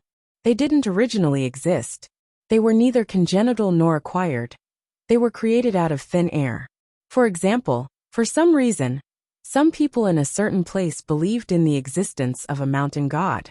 When this belief was firm to a certain extent, strong to a certain extent, wide to a certain extent, or long enough, then the mountain god was really created according to the strong power of faith of the believers.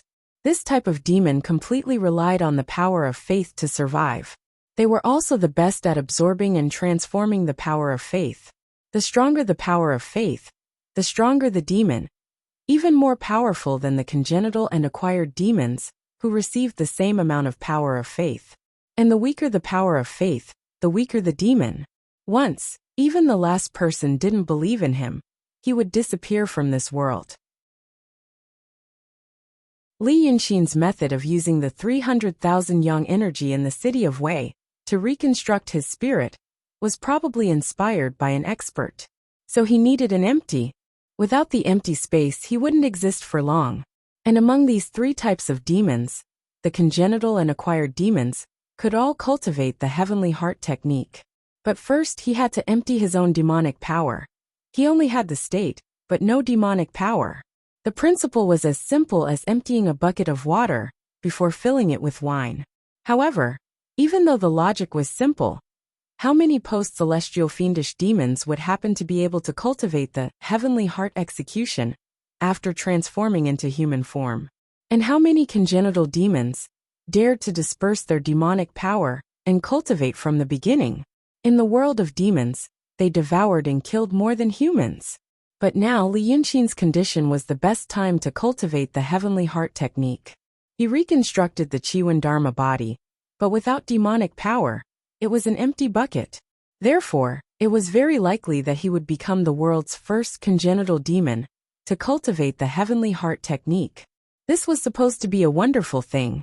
Over the past few days, Tung Qingshan had cultivated his water cloud force to the emptiness realm without any effort. One must know that when he was reconstructing this body, the meridians in his body were all designed and constructed bit by him. Now that the meridians in his body were connected, he was already a peerless genius. But there was Lord Dongting, and the matter in Weiqing City had not been settled. If he wanted to show his divinity, cultivate the heavenly heart technique, and absorb the power of wish, he needed a comfortable environment. But now there were so many things that didn't go his way. Over the past few days, he had been walking back and forth between the city of Wei and the Egret state, just to sort out these clues. He wasn't afraid of facing dangers, but he was afraid of facing dangers that he didn't understand. And now, he felt that he already knew enough. Then it was time to move. For example, first, collect some power of wish to make himself stronger quickly. At least he wouldn't be killed by Lord Dongting, by Yunxin, or anyone from Daotong. Li Yunxin stood by the lake and let out a breath and stretched. Because he had thought through some of the key points and had some plans, he felt slightly better. He couldn't help but smile as he muttered to himself, "Then I'll start a cult first."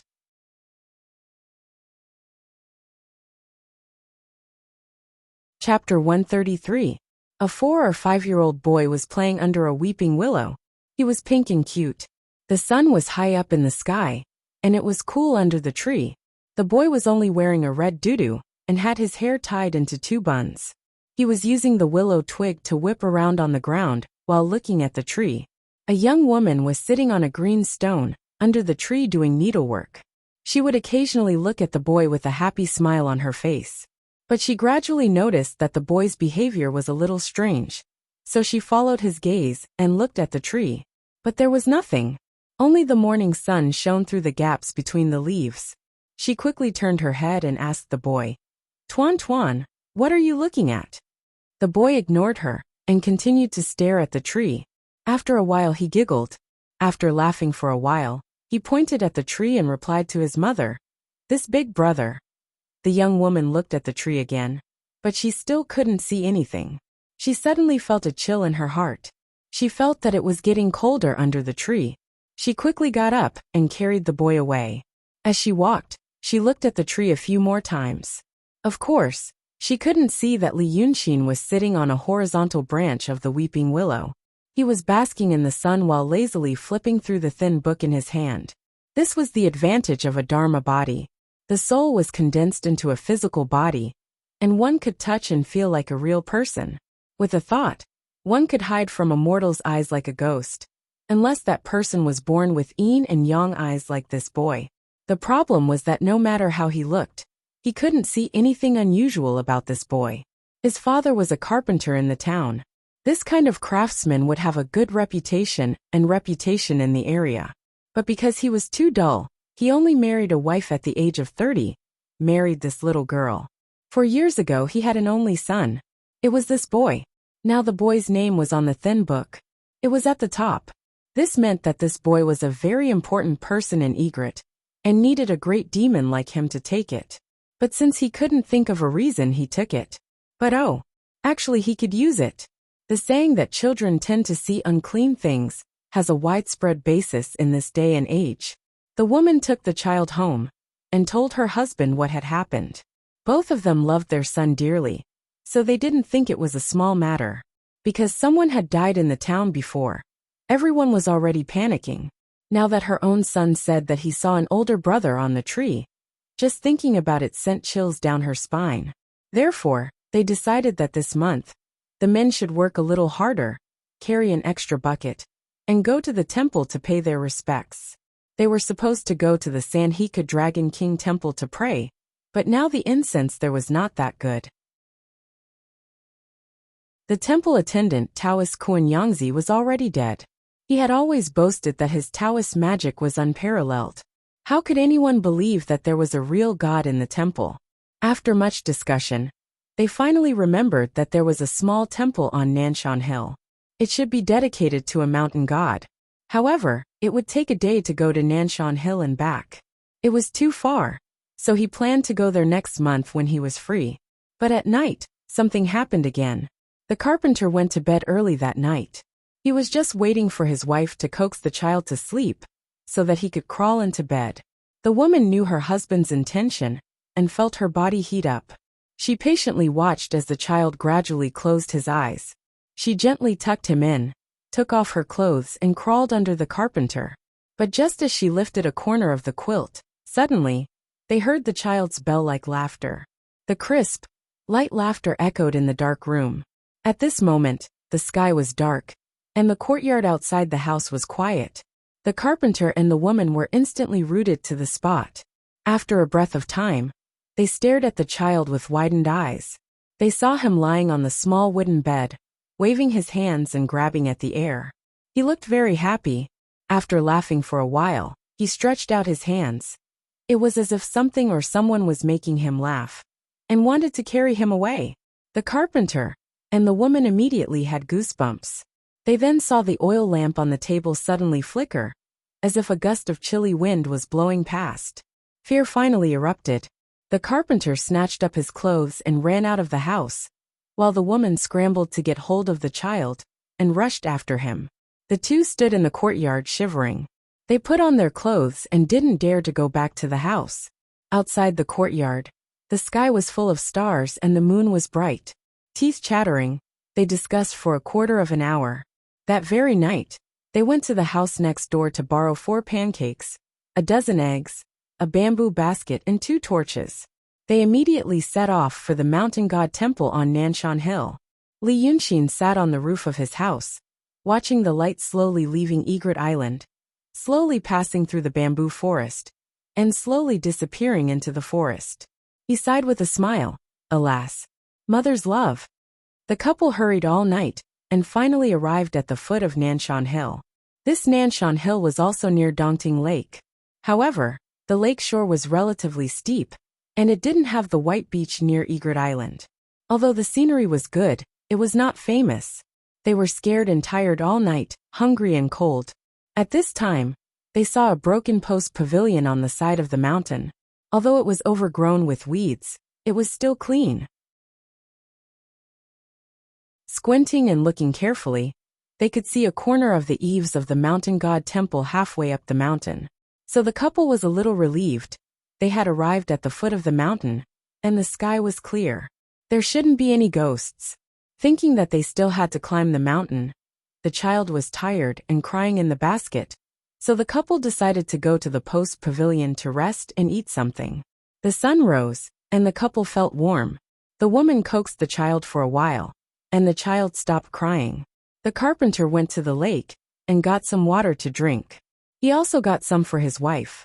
After eating and drinking, she was no longer hungry, so she leaned on the carpenter's shoulder and wanted to sleep for a while. However, as soon as she rested, the tiredness came like a tide. The woman hugged the child's arm tightly and then slowly fell asleep with her husband. After a few seconds, there was a low snore, and the child jumped out of the woman's arms. He staggered and almost fell. After muttering a few words in a low voice, he began to jog towards the west. There was an unknown small river in the west, which was going to flow into Dongting Lake. The river was very shallow, and colorful pebbles and green water plants could be seen in the river. Someone placed a few big stones at the shallowest part of the river for pedestrians to step on. The two ends were occasionally stepped on by people. So the child walked to the side of the road and stopped. Then he climbed on a blue stone with his hands and feet and sat down. It seemed that he felt it was not appropriate, so he adjusted his posture several times and finally felt satisfied. The sun gradually rose, and the shadow of the bamboo beside the blue stone moved slowly and became shorter. The 4-year-old boy began to wait patiently.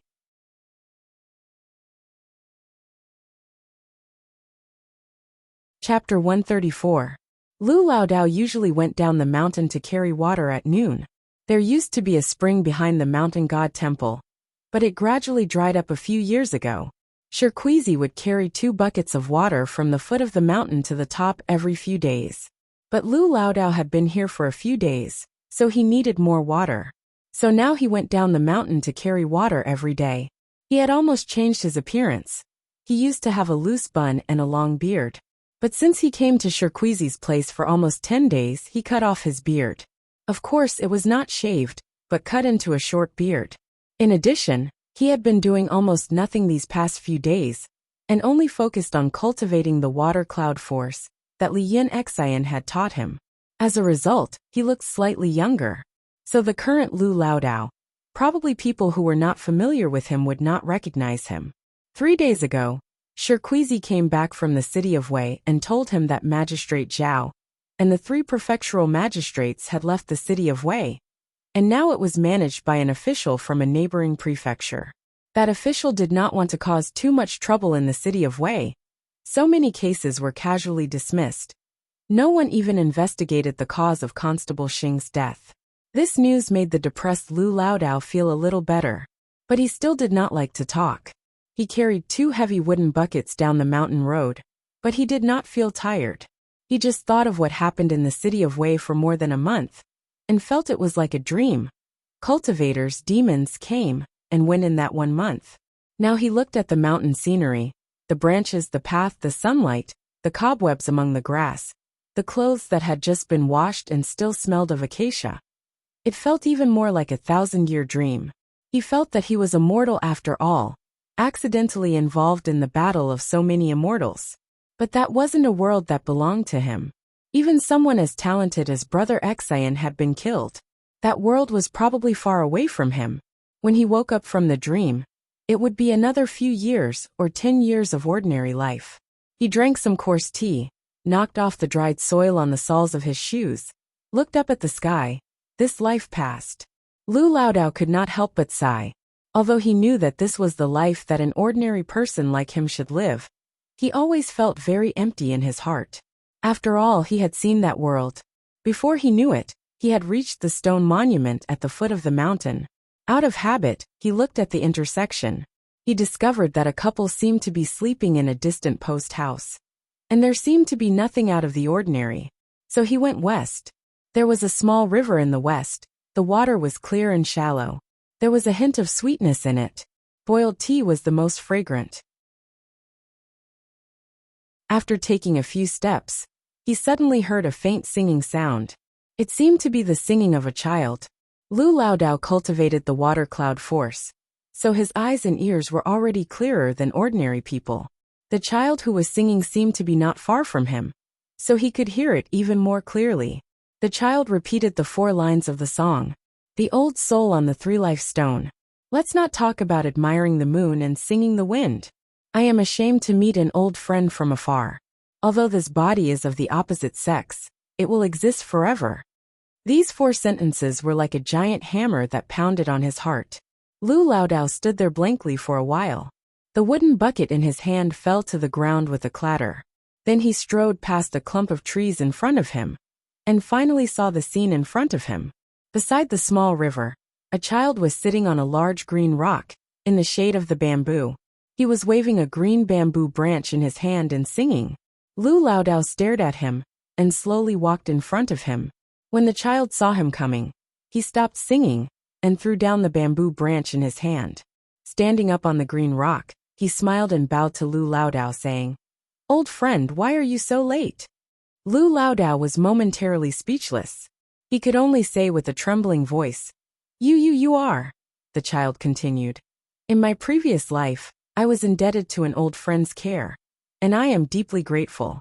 Because I was worried about your safety, I specially asked the King of Hell for mercy, and threw myself into the body of this dying child to see you. In my previous life, I did too many bad things. After death, I will have to suffer in the netherworld. Therefore, I wanted to ask an old friend for a favor."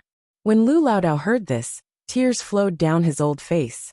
He wanted to go forward and touch and hug the child, but he still felt that it was inappropriate. He could only nod his head repeatedly. "Brother Exane, speak." The child continued. "The Wei River Dragon King that I killed was the 9th son of the divine dragon, Chi-Wen, which was a violation of the laws of heaven. Therefore, as long as the resentment of the Dragon King does not dissipate, I will have to suffer. If an old friend can make people worship the Dragon King in this world of the living, he will receive incense in the netherworld, and will no longer blame me. I have calculated that an old friend will have a chance in the future. If that chance can gather some people and believers, I will be able to be free sooner. If one day, an old friend wants to establish a cult and accept disciples, since it is worshipping the divine dragon, let's call it the Dragon Cult." Lu Laodao choked with sobs and said repeatedly, Good. When the child finished speaking, he stood on the green stone and bowed to Lu Laodao, and suddenly fainted. But before Lu Laodao could help him up, he woke up on his own. When he saw that it was a stranger in front of him, and that the stone was cold, he immediately cried and turned over, almost falling from the stone. Fortunately, Lu Laodao caught him. When he carried the child kicked, hit, and cried non-stop. The old man thought of the child just now, and then thought of his son and daughter who died young, and couldn't help but feel sad. When he woke up and thought for a while, he guessed that the child should be the couple's child, so he carried him over. When the couple was woken up, they panicked when they saw Lu Laodao and the child. But Lu Laodao looked good, and he was wearing a Taoist robe. So the couple asked him if he was a temple attendant of the mountain god temple, and told him about the recent events. Lu Laodao had experienced it when he was poor. After listening to the reason, he remembered that Brother Exane said that he was reincarnated into the body of this dying child. He thought that the child's life was about to end, and there was no need to spend money to worship the god.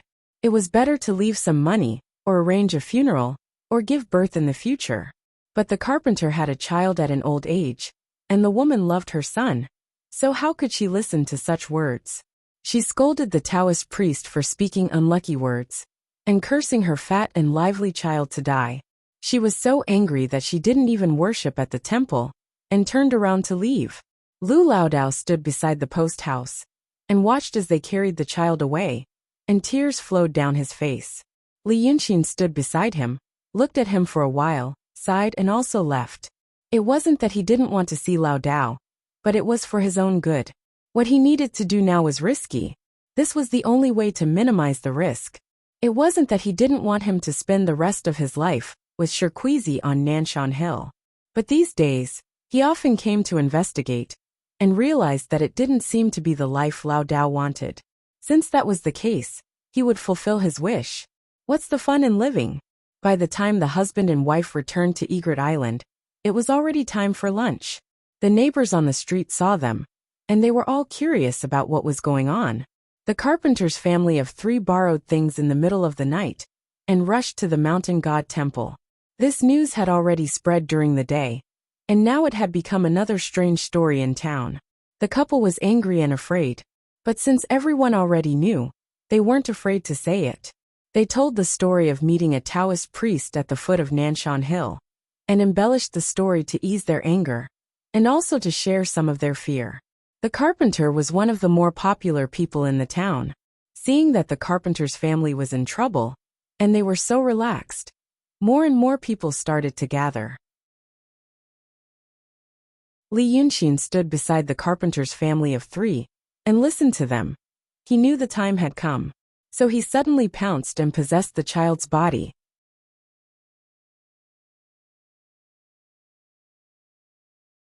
Chapter 135. The 3 of them were sitting outside a tea house on the long street of the town talking.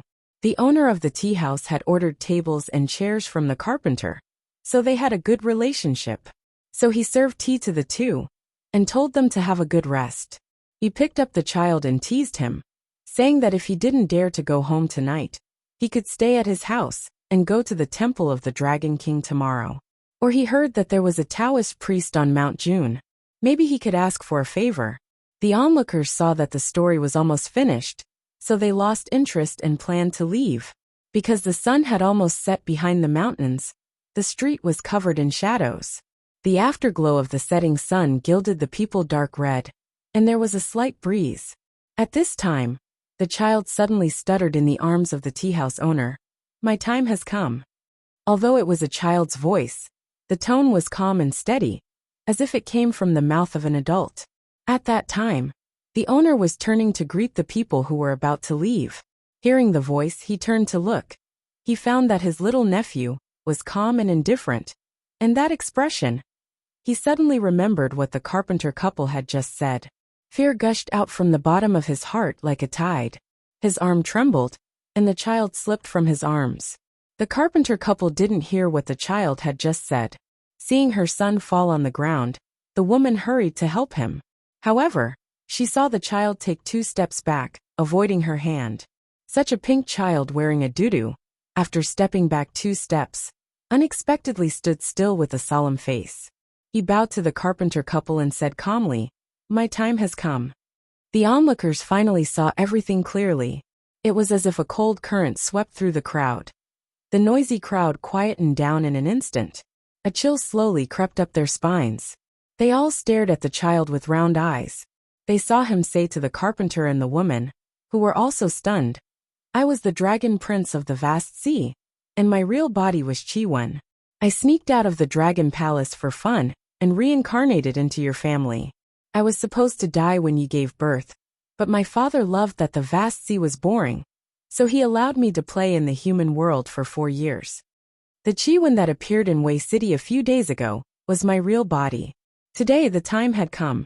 Yesterday, it was my elder brother who came to pick me up. But seeing that you all love me, he delayed it for another day so that I could say goodbye to you all." At this point, the chill on the people's spines slowly receded. Although he was still so shocked that he didn't even dare to breathe loudly, he knew that it was Dragon Prince, and not Evil Ghost after all, so he wasn't as afraid in his heart. But someone was already trembling with excitement. Coming into contact with a god, at such a close distance. The carpenter couple was also dumbfounded.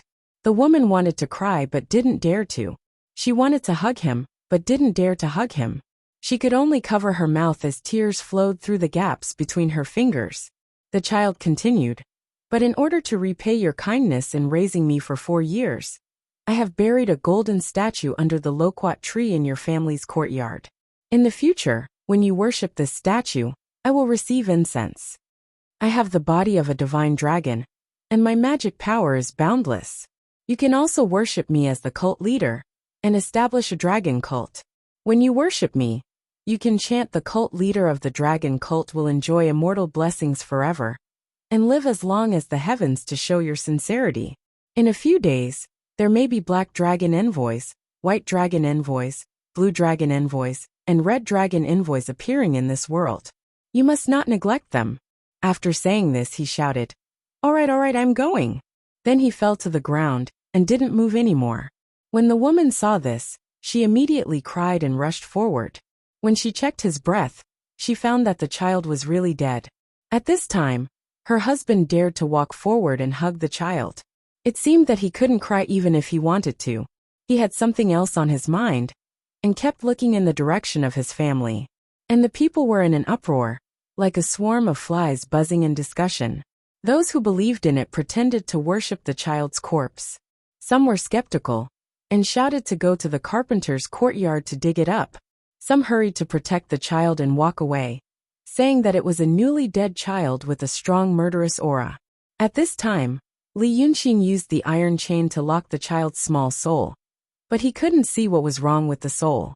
Many demons and Yin spirits can temporarily pull a person's soul out of their body, but unless it's a powerful demon, it's very difficult to really take a person's soul away.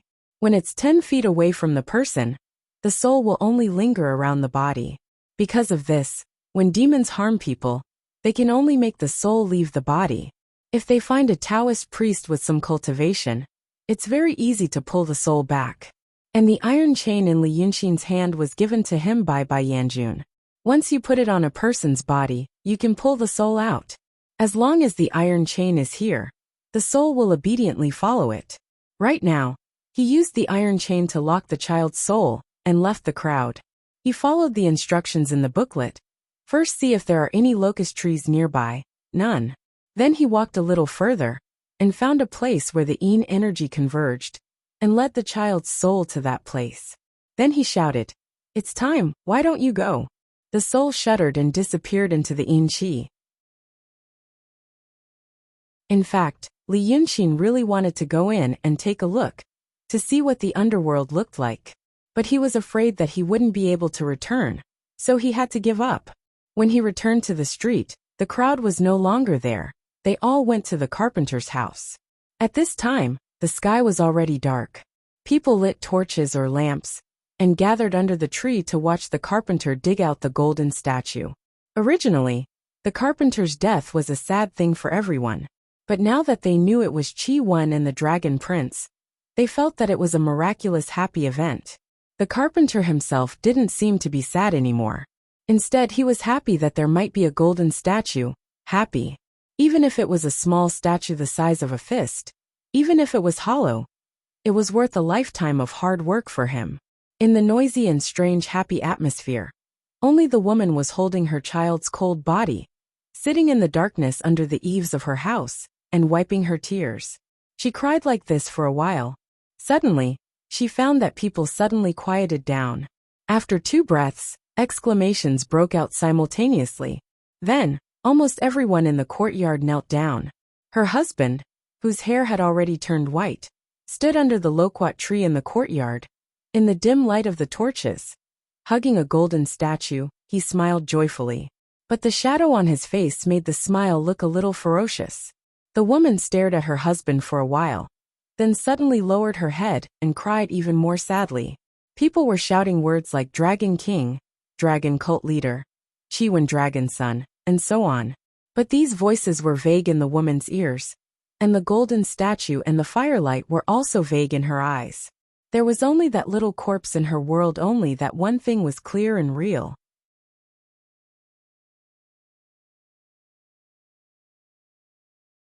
Chapter 136. It has been more than 10 days, and the wilderness mountain is green again. After a rain, the ashes of the grass and trees become the best fertilizer. So the shoots come out of the wet soil, see the sunshine, and grow wildly when the wind blows. When the middle-aged man in a gray robe stands on the land where Lu Ling fell, the grass has reached his feet. The middle-aged man is just a middle-aged man with a plain face. But his beard is black, smooth and shiny, as if he has been carefully groomed. The gray robe is also a plain gray robe, But there is no wrinkle except for the smooth wrinkles caused by the drooping clothes. There is no trace of stitching or stitching. He stands here and looks at the city of Wei to the southwest. It is a sunny day today, and the city of Wei can be seen clearly under the blue sky. Looking into the distance, he sees a large piece of lush wilderness forest, and the Wei River reflecting the sunlight like a jade belt, and he can't see the end of the Dongting here. The middle-aged man looks at it for a while and sighs in a low voice. This old thing. Then he strolled forward, and a gray cloud appeared under his feet. After 3 steps, he is already on the gray cloud. Then his robe flutters, and he rides the cloud with the wind, straight to the city of Wei. Yunzi, the president of the Institute of Law of the Langia Cave of Daotong, an enlightened immortal, arrives at the city of Wei on this day. Cultivator Yunzi is already 132 years old. The realm of enlightened immortal is not the highest among the realms. Above it are advanced immortal and perfect harmony immortal. But the reason why he comes to the city of Wei instead of others is that he has been living in the mortal world for 46 years before he entered the Tao. He started to cultivate at the age of 46. Before that, he was a middle-level official. Although the heavenly heart Tao art had washed away his worldly aura, he was still the most knowledgeable person in the Langia Grotto Heaven, compared to the others who had started cultivating at a young age, or were born in the Grotto Heaven. The Langia Grotto Heaven, which was ranked 9th among the 18 Grotto Heavens of Daotong, had no lack of treasures. Many cultivators relied on famous scrolls, rare scrolls, or even treasured scrolls to pass the heavenly tribulation. The time they saved could be used to cultivate their Tao techniques. But this time, Ling Kongzi, who was the most talented and favored one in the cave, died in the city of Wei. Therefore, he had to come forward and take care of it in the mortal world. After all, this Yunzi was the most perceptive. At least, that was what the cultivators of Langia Grotto Heaven thought. Yunzi, who stepped into the city of Wei, hit his tracks. No one noticed this immortal descending from the sky. He had already used his supernatural power to send a message in advance. Therefore, when he arrived at the place where the Shangqing pill cauldron was stationed, the servant had already prepared a place for him to rest. Yunzi didn't seem to care about those external matters. He only called one person over and immediately asked about serious matters. This person was the closest servant of Song Yunzi in the city of Wei. Her name was Chiu. His real name was Chiu Yiqi, and he was a member of a good family in the city. Because he wanted to learn Tao techniques, he used money to send to the Shangqing pill cauldron sex station. Who knew that before he could learn much, he was taken in as a catamite by Song Yunzi because of his good looks. This Chiu was sly and knew when to advance and when to retreat. In 3 to 4 years, he had already become the closest person to Song Yunzi. When Song Yunzi grew older, he wasn't good at sexual matters. Thus, he really treated him like his own nephew and taught him some profound Tao techniques. Now Chiu had already become a teenager of 18 or 19 years old. His Taoist name was Ming Chiu. When Song Yunzi wasn't around, he was already someone who had a say in this station. When Yunzi summoned him, Chiu told him everything that happened these few days, including how he found Song Yunzi's corpse in the forest beside the Wei River. Although he was sad when he spoke, he didn't lose his composure. His speech was also orderly. Therefore, Yunzi didn't hate him. Therefore, when Chiu finished speaking, Yunzi didn't drive him away. He just stood aside obediently. The cultivator in the realm of truth pondered for a while and shook his head slightly. This must be done by that old thing. That old thing has been in Dongting for 2,000 years. There must be some unclear relationship between that old thing and that dragon son. I don't believe that they are incompatible like fire and water. As soon as Dragon Sun died, Linger's Dharma body also disappeared. Song Yunzi was killed again. The head of a Taoist in the realm of emptiness was smashed. It must be done by a demon. Now the deity position in the temple near the city of Wei is empty. That old thing in Dongting doesn't occupy it. She must be waiting for something. He paused for a moment. Waiting for that Bai Yunxin. That old thing may think that Bai Yunxin killed Dragon Sun. Well, Ling is arrogant, but she is not reckless. After such a catastrophe, There must be a powerful force beyond her calculation making trouble. It must be that Bai Yunxin, the daughter of the Rock King. Speaking of this, the cultivator paused for a long time and then asked, "Is there anything else these days?" Even though Qiu'er was smart, she didn't know how to answer such a general question from the immortal. But after thinking for a while, she still observed his face while picking up some recent news in the city of Wei. After saying a few things, she found that the immortal had no sadness or joy on his face. She became bolder and talked for 2 hours. When he really had nothing to say, Yunzi, who had been sitting and even breathing, finally opened his eyes. "Worship the dragon god." He looked out of the window. "And the golden statue?" "Yes, I've seen it too," Qiu'er said. "It's said that there was a baby in the Egret continent who called himself the Dragon Prince of the Vast Sea. He said that his real body was Qiwen. He came to the mortal world to play for 4 years, and it was time to return. So he told his parents about his real body, and the carpenter really dug out a golden statue in the yard. When I was looking for my master, I went there to take a look. I said that a Lao Dao had predicted that the child would die, so a group of people went to him and asked how to worship the golden statue. That Lao Dao was also a money grubber, so he collected some real money and worshipped the golden statue in the mountain god temple of the southern mountain, and named himself the temple attendant of the dragon god temple. But that thing, Qiu'er frowned. "Immortal, I've learned some techniques. I can also distinguish the Reiki on the golden statue. There is Reiki, but it's not the Reiki of the dragon sun," Yunzi said indifferently. Qiu'er's face showed just the right amount of surprise. "How did Sendo know?" Yunzi shook his head slightly, and finally showed a slight smile. "There is no vast sea. There is no dragon prince.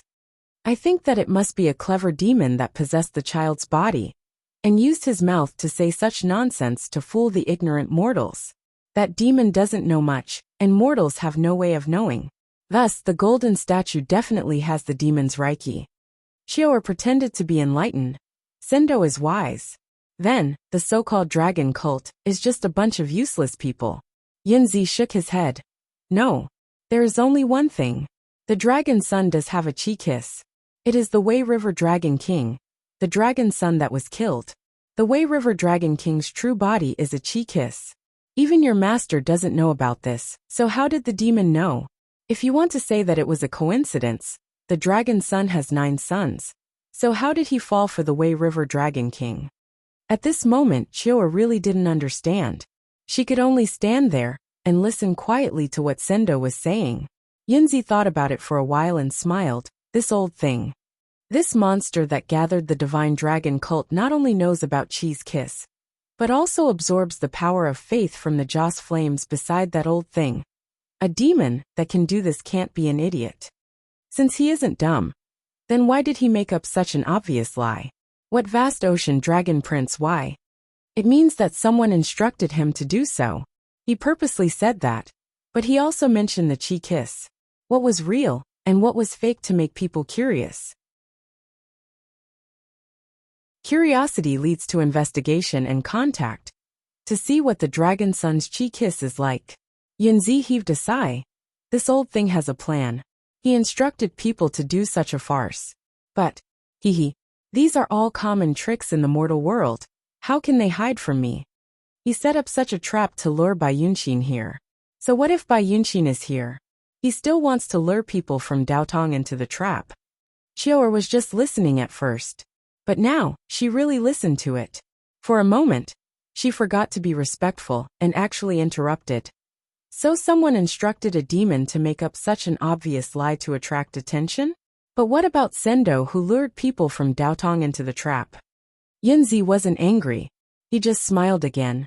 Linger killed Dragon Son, so that old thing naturally wants to take revenge. But that old thing definitely doesn't want to do it himself. He only wants to see people fight until both sides are injured. Then he can take advantage of it. I heard that Dragon Son died that night, and then Ling and Bai Yunxin fought. I don't know much about the inside story, but if I want to take revenge, I don't want to know everything. It's definitely not wrong to kill both of them. This is how demons do things. Linger disappeared from here. It must be that old thing's doing. With this, he lured me into this mess to help him fight with Bai Yunxin. This old thing is good at scheming. I'm not a fool. I'm not anxious, so I won't fall into his trap. Let's see how his dragon cult gets stronger and stronger. Let's see how it ends when he finally lured Bai Yunxin here. Qiao seriously thought for a long time, and felt that there was a loophole in Sendo's deduction. So she asked, Sendo, how can that person be so sure that Sendo will definitely participate in it? Fairies' remains are important, but after all, it's just. Yunzi glanced at him. Remains? Who said that Ling is dead? She carries the soul-calming bell that the master of calligrapher gave her. Even if Black Bai Yanjun came personally and wanted to steal her soul from the bell, he would have to ask the master of calligrapher for permission. Qiao was stunned when she heard this. Sendo actually asked him questions for so long, and even told him such a secret. But she was only stunned for a short while, and then she understood Sendo's intention. She immediately knelt on the ground and kowtowed 3 times, and said with a trembling voice, In the name of Sendo. Sendo told me so much, it must be intentional. But she heard Yunzi talking to himself, and interrupted her. Look at the questions I asked just now. Is it still useful? Although it's a little dirty, it's not bad to have a smart person to temporarily stay. After all, she has some foundation, and she's not a person from Daotong. Qiao was stunned, and she raised her head to look at Yunzi. She found that Sendo was looking at the place where she just stood, talking to the air. Before she could figure out what he meant, she saw Yunzi nod and say, Sorry for troubling you. Then she waved her hand gently. A breeze caused by the sleeve blew, and Qiao's soul left her body. Yunzi flicked his fingernails, as if he was disgusted with the dirt, and his soul vanished. But in the next moment Qiao's body quickly stood up again. Everything that had happened in that split second was as if he himself was just slightly stunned and swayed a little.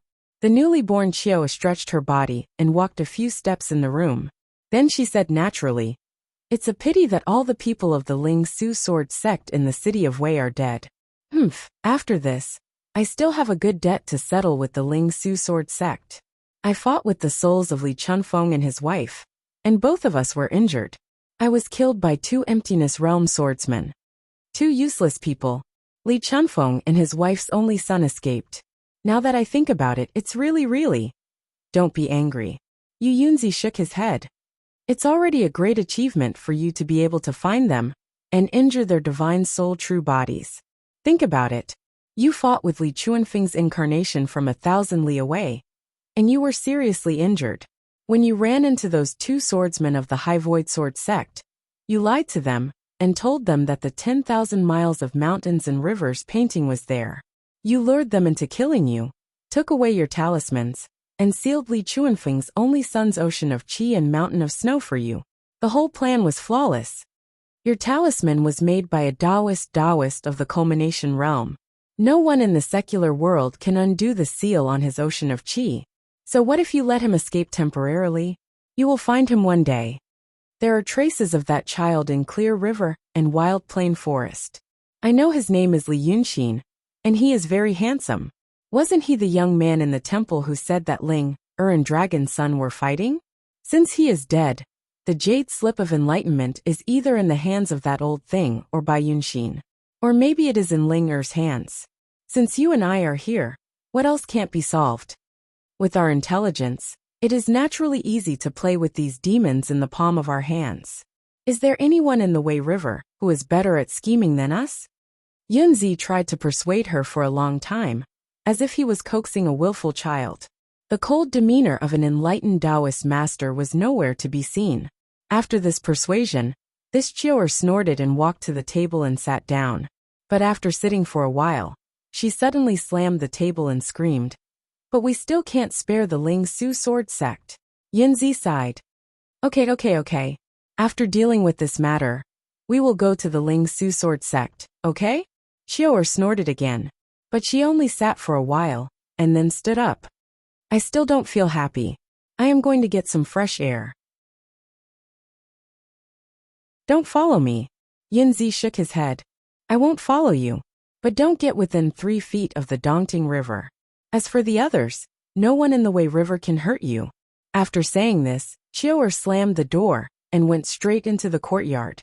You're tuning in to the Lee May's Sword of Destiny YouTube channel. We're so grateful for your support. And don't forget to subscribe to join us on this incredible journey through captivating stories. Your generosity through donations truly makes a world of difference, as it's the primary source of revenue that allows me to expand and enhance this channel for you.